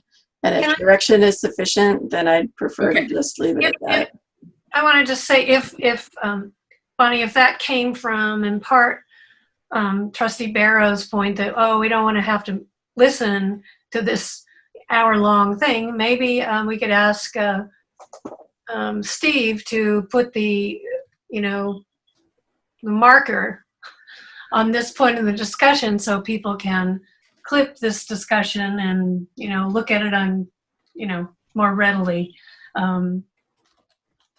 Because I agree with Caroline. I think that if Dr. Clark is willing to move forward with the direction we've given him without a vote, then let's go that way. Sounds like that's the consensus. Yeah. I have faith that she can convey it as well. All right. And it so sounds I'll move like that we table this for a future discussion. Can I just ask though, I mean, the next meeting, the next regular meeting when the budget would be considered, the budget will be done. So to revisit the assumptions seems kind of, so I think the other way that Josh pointed out of asking for a motion and having none is a more. I would just hope that we would be a little bit further in understanding some discussions around that in lieu difference. Because since everybody just found out about this, no one's been able to talk about it. And I prefer to give more time to have those conversations before we need to make a vote on assumptions that are maybe a little premature. So you see that happening at a meeting before the budget review, budget decision? Sure, there's going to be calls and discussions had on it. So on our next regular board meeting is June the 18th, I do believe. Which Right. is the same board meeting for budget adoption. Yeah. And that's the same board meeting for budget adoption. Right, that's the budget adoption meeting. So they're less likely of having more discussion on this. The likelihood would be the board does not take action to approve the budget that night and gives more direction or take action to change the assumptions inside the budget, and then we bring back the budget the following week for approval, for action. Like, I like you guys, but you know, these meetings after meetings after. But so when are we? I thought even if we approve this, we're going to have to approve a budget. So it's not like there's one less vote. Yeah, it's true. Yeah. This is a painfully long discussion. Can I throw you guys a lifeline and make a motion that we table this agenda item and move on? Oh, Caroline already That's my did motion. Yeah. Oh, she did? I'm seconding it. It's been motion and second to table this particular, this line item. And before we give our ayes or nays, just once again, Dr. Clark, thank you for all the work that went in on this. So it's been moved and seconded on tabling this discussion. All in favor? Aye. Aye. Opposed? Oppose? Abstain? All right. Dr. Clark, don't leave us now. Thank you. Dr. Garcia, thank you so much. I'm going to try to get my laptop back on. Dr. Garcia, thank you so much for your input as well, sir. It brings us to 5.06. This is consider approval of extending the ad hoc policy committee. I'm so glad that this is here. Yes, so we just wanted to, I am recommending approval of extending the ad hoc policy committee for an additional 6 months. It is an action item. You may wonder why it's not a resolution like the other ad hoc committee. And the reason it is not is that it was created as an action item without a resolution. And so we're trying to maintain the format in which the committee was created. But we, due to COVID-19 and a host of other things that kept the policy committee from keeping the ad hoc policy committee from keeping some of the regularly scheduled meetings that we had, we have not been able to revise all of the CSBA policies yet, although I do want to point to the 7 items in 7 of policy development. And we have been making some progress, and we're continuing to meet and work, but we need some more time. And so we are asking that we extend the ad hoc policy committee another 6 months. Yeah, and I just want to throw out, I sent an email today, they're trying to schedule an upcoming meeting for the policy committee. Having 2 meetings a week on unification and facilities. And then facilities, and then LCFF, and being on 4 committees, I don't feel like I can give the amount of time that's needed to the policy committee while also giving what I need to the others. So I had asked for the next board meeting to bring up whatever needs to be put on the agenda to resign from this committee and then see who wants to be reappointed, so that these things could move forward in a more timely manner. I really feel like it's my calendar that's holding up some of the process because of all these other meetings that we're having. So while I enjoy working with you, Bonnie, it's no reflection on our committee, and I do like reviewing these policies. I just don't think I can give it the time that it needs right now. Totally understood. Incredible amount of time you're putting in. Yeah. So we can't vote on that tonight or replace me, but we'll put it on an upcoming agenda. So Dr. Garcia, I'm sure you got that, eh? Indeed. All right. But that still, results in us, taking an action on this tonight so that it is, extended. Mm-hmm. Is there other board discussion, questions? No, I want to just say thank you to you guys. You really seem to have gotten the process down really well, and you've made, in light of everything that's going on, great progress. So thank you. Thank you very much for your hard work. I think Dr. Garcia has made it really easy by getting the information on Google Docs.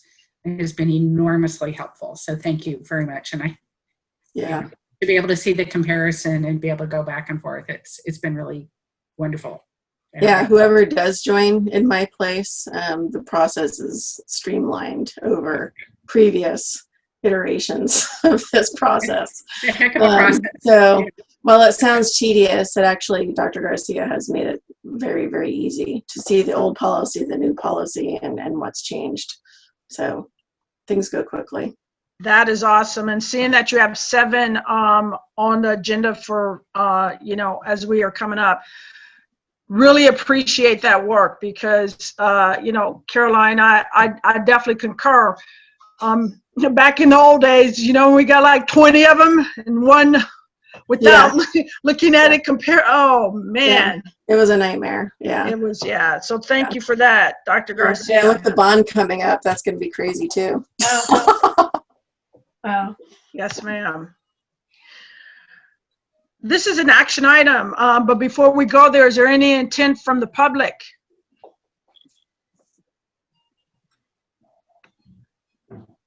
I don't see any raised hands or any chat boxes. All right. I move that we approve the extension of the ad hoc policy committee for 6 more months. I'll second. It's been moved in second. All in favor? Aye. Aye. Opposed? Aye. All right. I think that was all of us, Steve. Yes. I think it was too. I just wanted to give you a warning. I may unexpectedly have a 5-minute outage. I can't predict when it'll happen, but I'm probably going to have to switch power sources up here. So if I disappear, I'll try to be back within about 5 minutes. Thank you, sir. You disappeared before the policies, right, Josh? Does that mean he's unwilling to serve on that committee? Well, let's jump right into the personnel action item. So he's at least here before we lose you. So this is to consider approval of Resolution 790, reduction of classified services. Dr. Garcia? Yeah, this is a RIF or a reduction in force of classified staff directly due to the impact of trying to operate school under COVID-19. The 0.875 FTE reduction at Bayside MLK that we are recommending is a combination of 2 yard duty student success coach positions. And since the children will not be able to have recess in the upcoming school year, we are reducing the reduction of those 2 positions. And the reduction of a 0.8125 FTE student success coach at Willow Creek is due to the change of placement in a student's IEP that no longer requires a 1-to-1 aide at Willow Creek. And that is why we are seeking the reduction in staff. We also need to offset the cost of the increase of 3 FTEs in temporary teachers, and the cost savings from reducing the classified staff will support the district in keeping the addition of the teaching positions and keeping the cost down of that. of additional costs. Although it is bittersweet to lose any staff. I understand the reason that you are bringing this before us. So thank you, sir, for that, for a really hard decision to have to make. And I think it's indicative of the time that we're in right now. It is, and again, hope is not a strategy. I am in some discussions to bring in some outside funding that might allow us to restore student success coach positions at the classroom level. But until I have cash in hand and I can guarantee that we can pay for it, I'm not gonna ask you to add those positions or not do this reduction in force. Again, we have to make decisions with the budgetary information that we have before us today. If we waited to do this notice, it's possible that we wouldn't have the 60 days required, and that we'd have to start the school year with people and then do a reduction in force after the start of the school year, which is why I'm asking for it now. So it is tough, you know, when you have a budget signal that and an operational condition that makes you need to change the positions that you have in your district. It's a tough situation, but that's the information that we have currently, and that's the action that I'm asking you to take tonight. Thank you, sir. Board discussion? I have a clarifying question or observation. Some of these reductions seem like even if we had a lot more money, we probably wouldn't restore them, like yard duty, because of the way we're going to run programs. But I'm also hearing that some of them, like student success coaches, is if we had the money, we would keep those going. Is that a correct observation? Well, sort of. I mean, I would feel remiss asking you to fund a position that isn't required, right? I mean, they're because of the change to the collective bargaining agreement that we made last year. They're all student success coach positions, and so that is a little bit confusing. But the FTE reduction that I'm asking you for are part-time student success coach positions, and those two student success coach positions functionally play the role of yard duty that we simply are not going to need next year because the kids are not going to be all out at recess together. As I said, the other reduction in student success coach position actually is due to the change of placement IEP.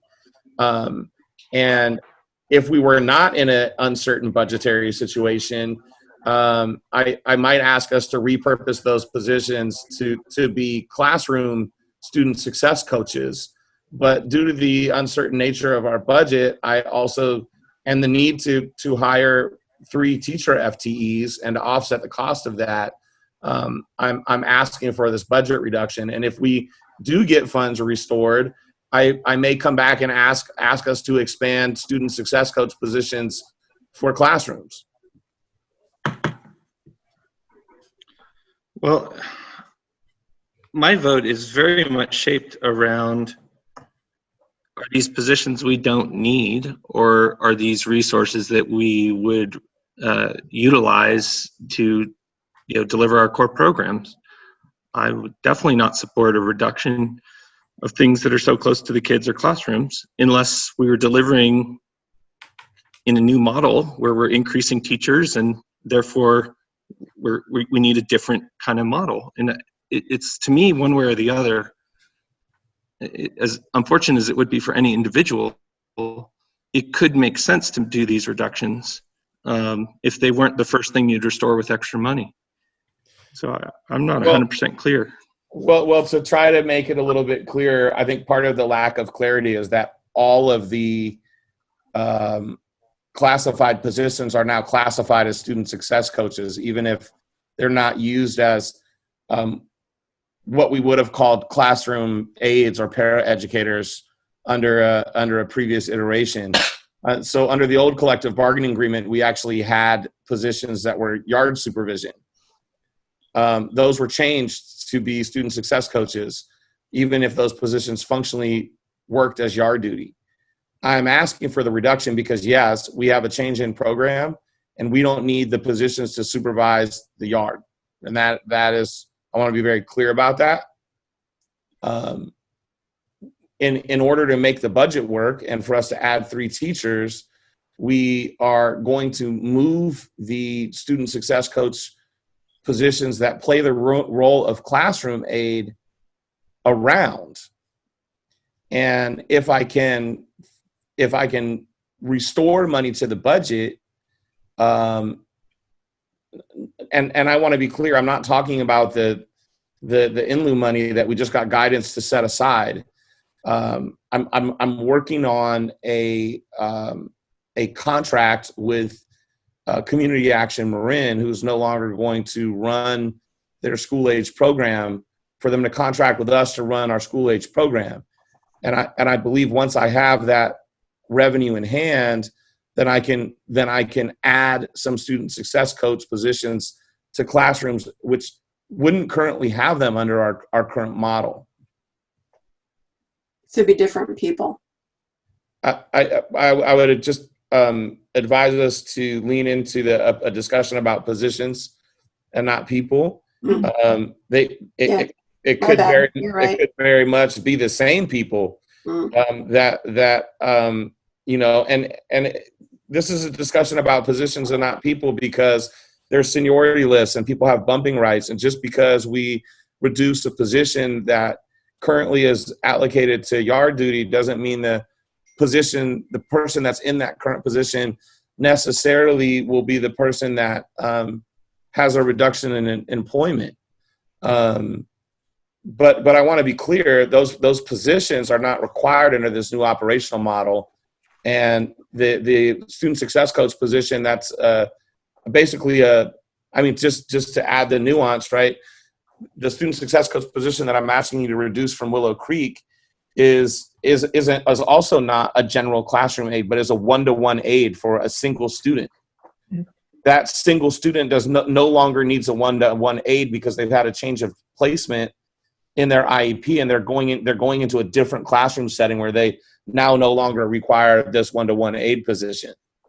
And so that is the reason for my recommendation. And I apologize for that still sounding confusing as it's coming out of my mouth. I realize that it still sounds confusing, and it's just part of us moving from a place where we had a bunch of different CSEA job classifications to a place where we now just have one. Right? Under the old MOU, we would have had a one-to-one aide and a general classroom paraeducator and a yard duty supervisor. Now they're all called student success coaches. And so that's the real reason behind the confusion, I think. And is that because they could be pulled into a class at any time? Yes, and I think it has much more to do with the way that we negotiated the collective bargaining agreement last time around. Okay, all right. That actually wasn't the issue behind my confusion. My confusion was hearing that regardless of the title they hold, that if we find some more money, which sounds like our intention, we would actually restore some of these positions and deploy them in a different way. And so to me, that says we shouldn't be cutting them now. We should be cutting something else, because our intention is actually to restore.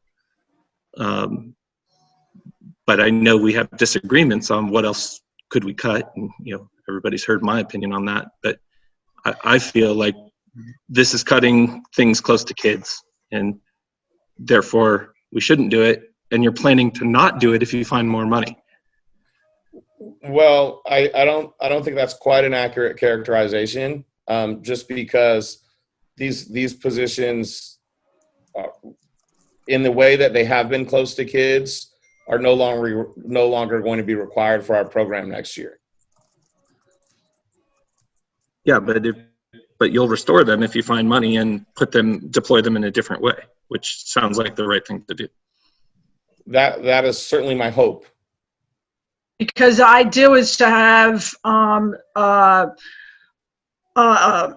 contractual agreement with a program that offers after school programming to its students in the form of what Community Action of Marin has offered and is now talking about taking off the table.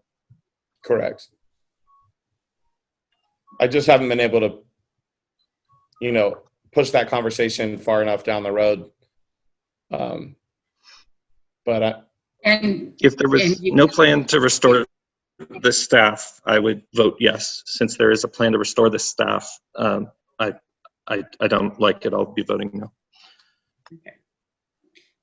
And the challenge is if we don't take this action and you're not able to find the money, we may start the new year. Kids will have that experience and then those people will leave. And we also wouldn't be able to afford to hire the 3 new teachers that we need to run program in the fall. Right. Okay. So Dr. Garcia, just for clarity, so I know I've been on the board since 2014 and I've experienced a couple times when pink slips were given to classified staff, and they came back. And so, in some ways, it's a potential of this same scenario. I would just invite the board to consider that several meetings ago we did the exact same thing with the teaching position when we were unsure of grant funding, and then got the grant funding back and rescinded the RIF. I don't actually view this as any different. Right. Okay, thank you.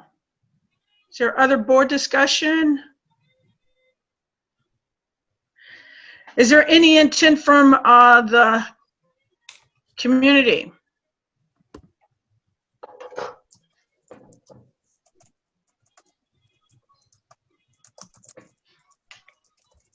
I don't see any hands. I think we've made the points on behalf of the board. Once again, I don't want to leapfrog, jump over anyone who might still have something to say.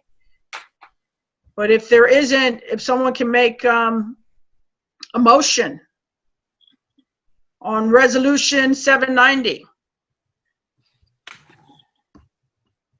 I'm sorry, I'm looking for the actual resolution.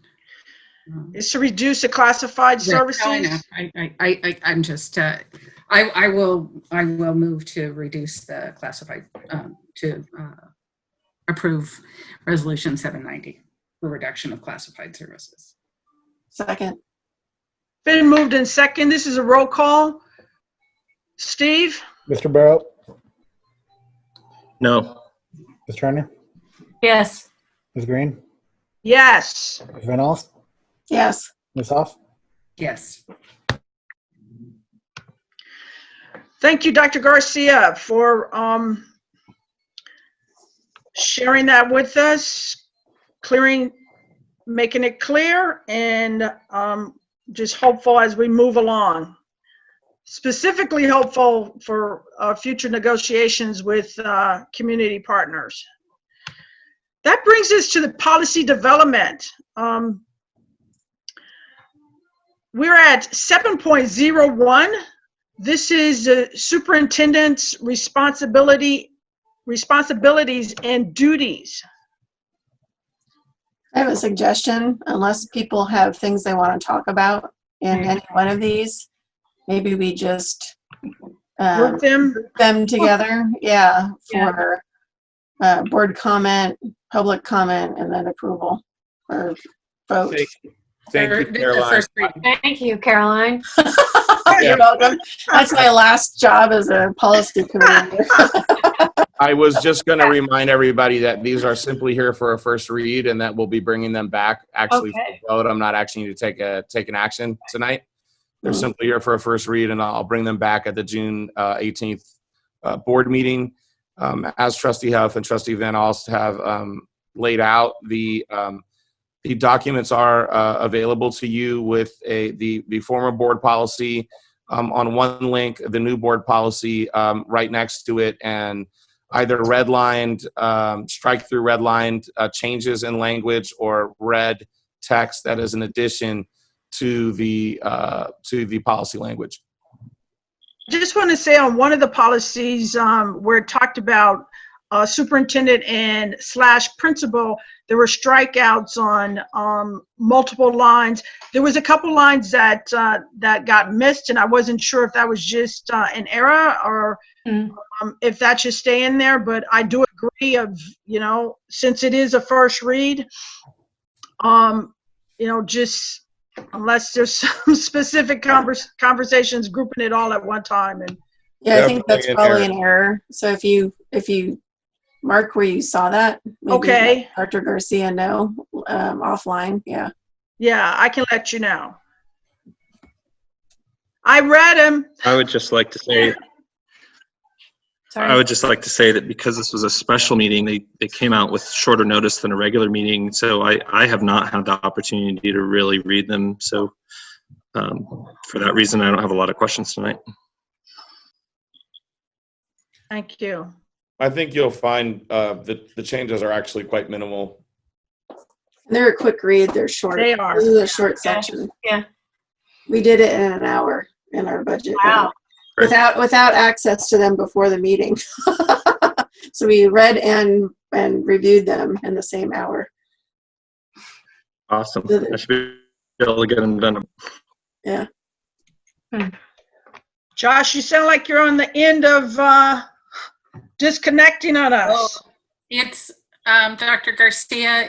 The technical problems are on BP 2140A, evaluation of the superintendent. Thank It's you. Yes. the last couple of paragraphs. The principal didn't get struck. I didn't catch that. So. Thank you. Yeah, actually, I don't know. It's toward the middle. It's the evaluation one, right? Right. Prior, you'll see it. Yeah. It's all in red. It's easy to miss. Yeah, that is hard. It is. Anyway, great. Most of the changes are striking the principal superintendent combo. Yeah. And the gender, which And gender neutrality. immediately catching all of those. Yeah. Oh, yeah. Mm-hmm. Well, that's interesting. I think what I heard is that we accept it all as a group, unless there's some additional comment and any intent from the public. I do not see any hands. I do not see any chats. I do not see anybody waving at me from their little box. What? They're probably all sleeping. All right. Ah, We're at 8:01. Lewis is doing thumbs up. Dr. Clark's dog wants to have a comment. It was Mr. Edney. Thank you, Mr. Edney. So, am I to assume that these are going to come back on the 18th? Correct. Okay. Along with Caroline's suggestion of But I've had an uncle. Caroline's of bringing back, is it a resolution to? No, it'll be a second read, and so I'll ask for an action item to approve. If the board so wishes, I can even put it on the consent agenda so that it's quick. That would be nice. That's good. Yeah. That would be nice. No, I was saying, Caroline was saying when we come back, she wants to make the request to be removed from the policy. Oh, yes. I'm sorry, I misunderstood. I don't think that's a resolution. That's just to bring the committee membership item up, and then I resign and we nominate somebody else. Yeah. Okay. It'll be an action item. Yeah. Right. I'm just saying, don't forget it. We will not. Steve, duly noted, Steve. I already added it to the agenda. Oh my gosh, folks. Looks like we're cooking with gasoline here. Are we on adjournment? We are. Yeah. We're 10 minutes early. Should we talk about something else? Can we? That song play us on your guitar, Deborah. Like to get a motion to adjourn. Josh gave it. Josh. Josh. I thought his phone went out. I said it will go out at some point, but we beat it. Been moved in second. All in favor? Aye. Aye. All right. Thank you, Good folks. night. Thank you, everyone. Have a good night.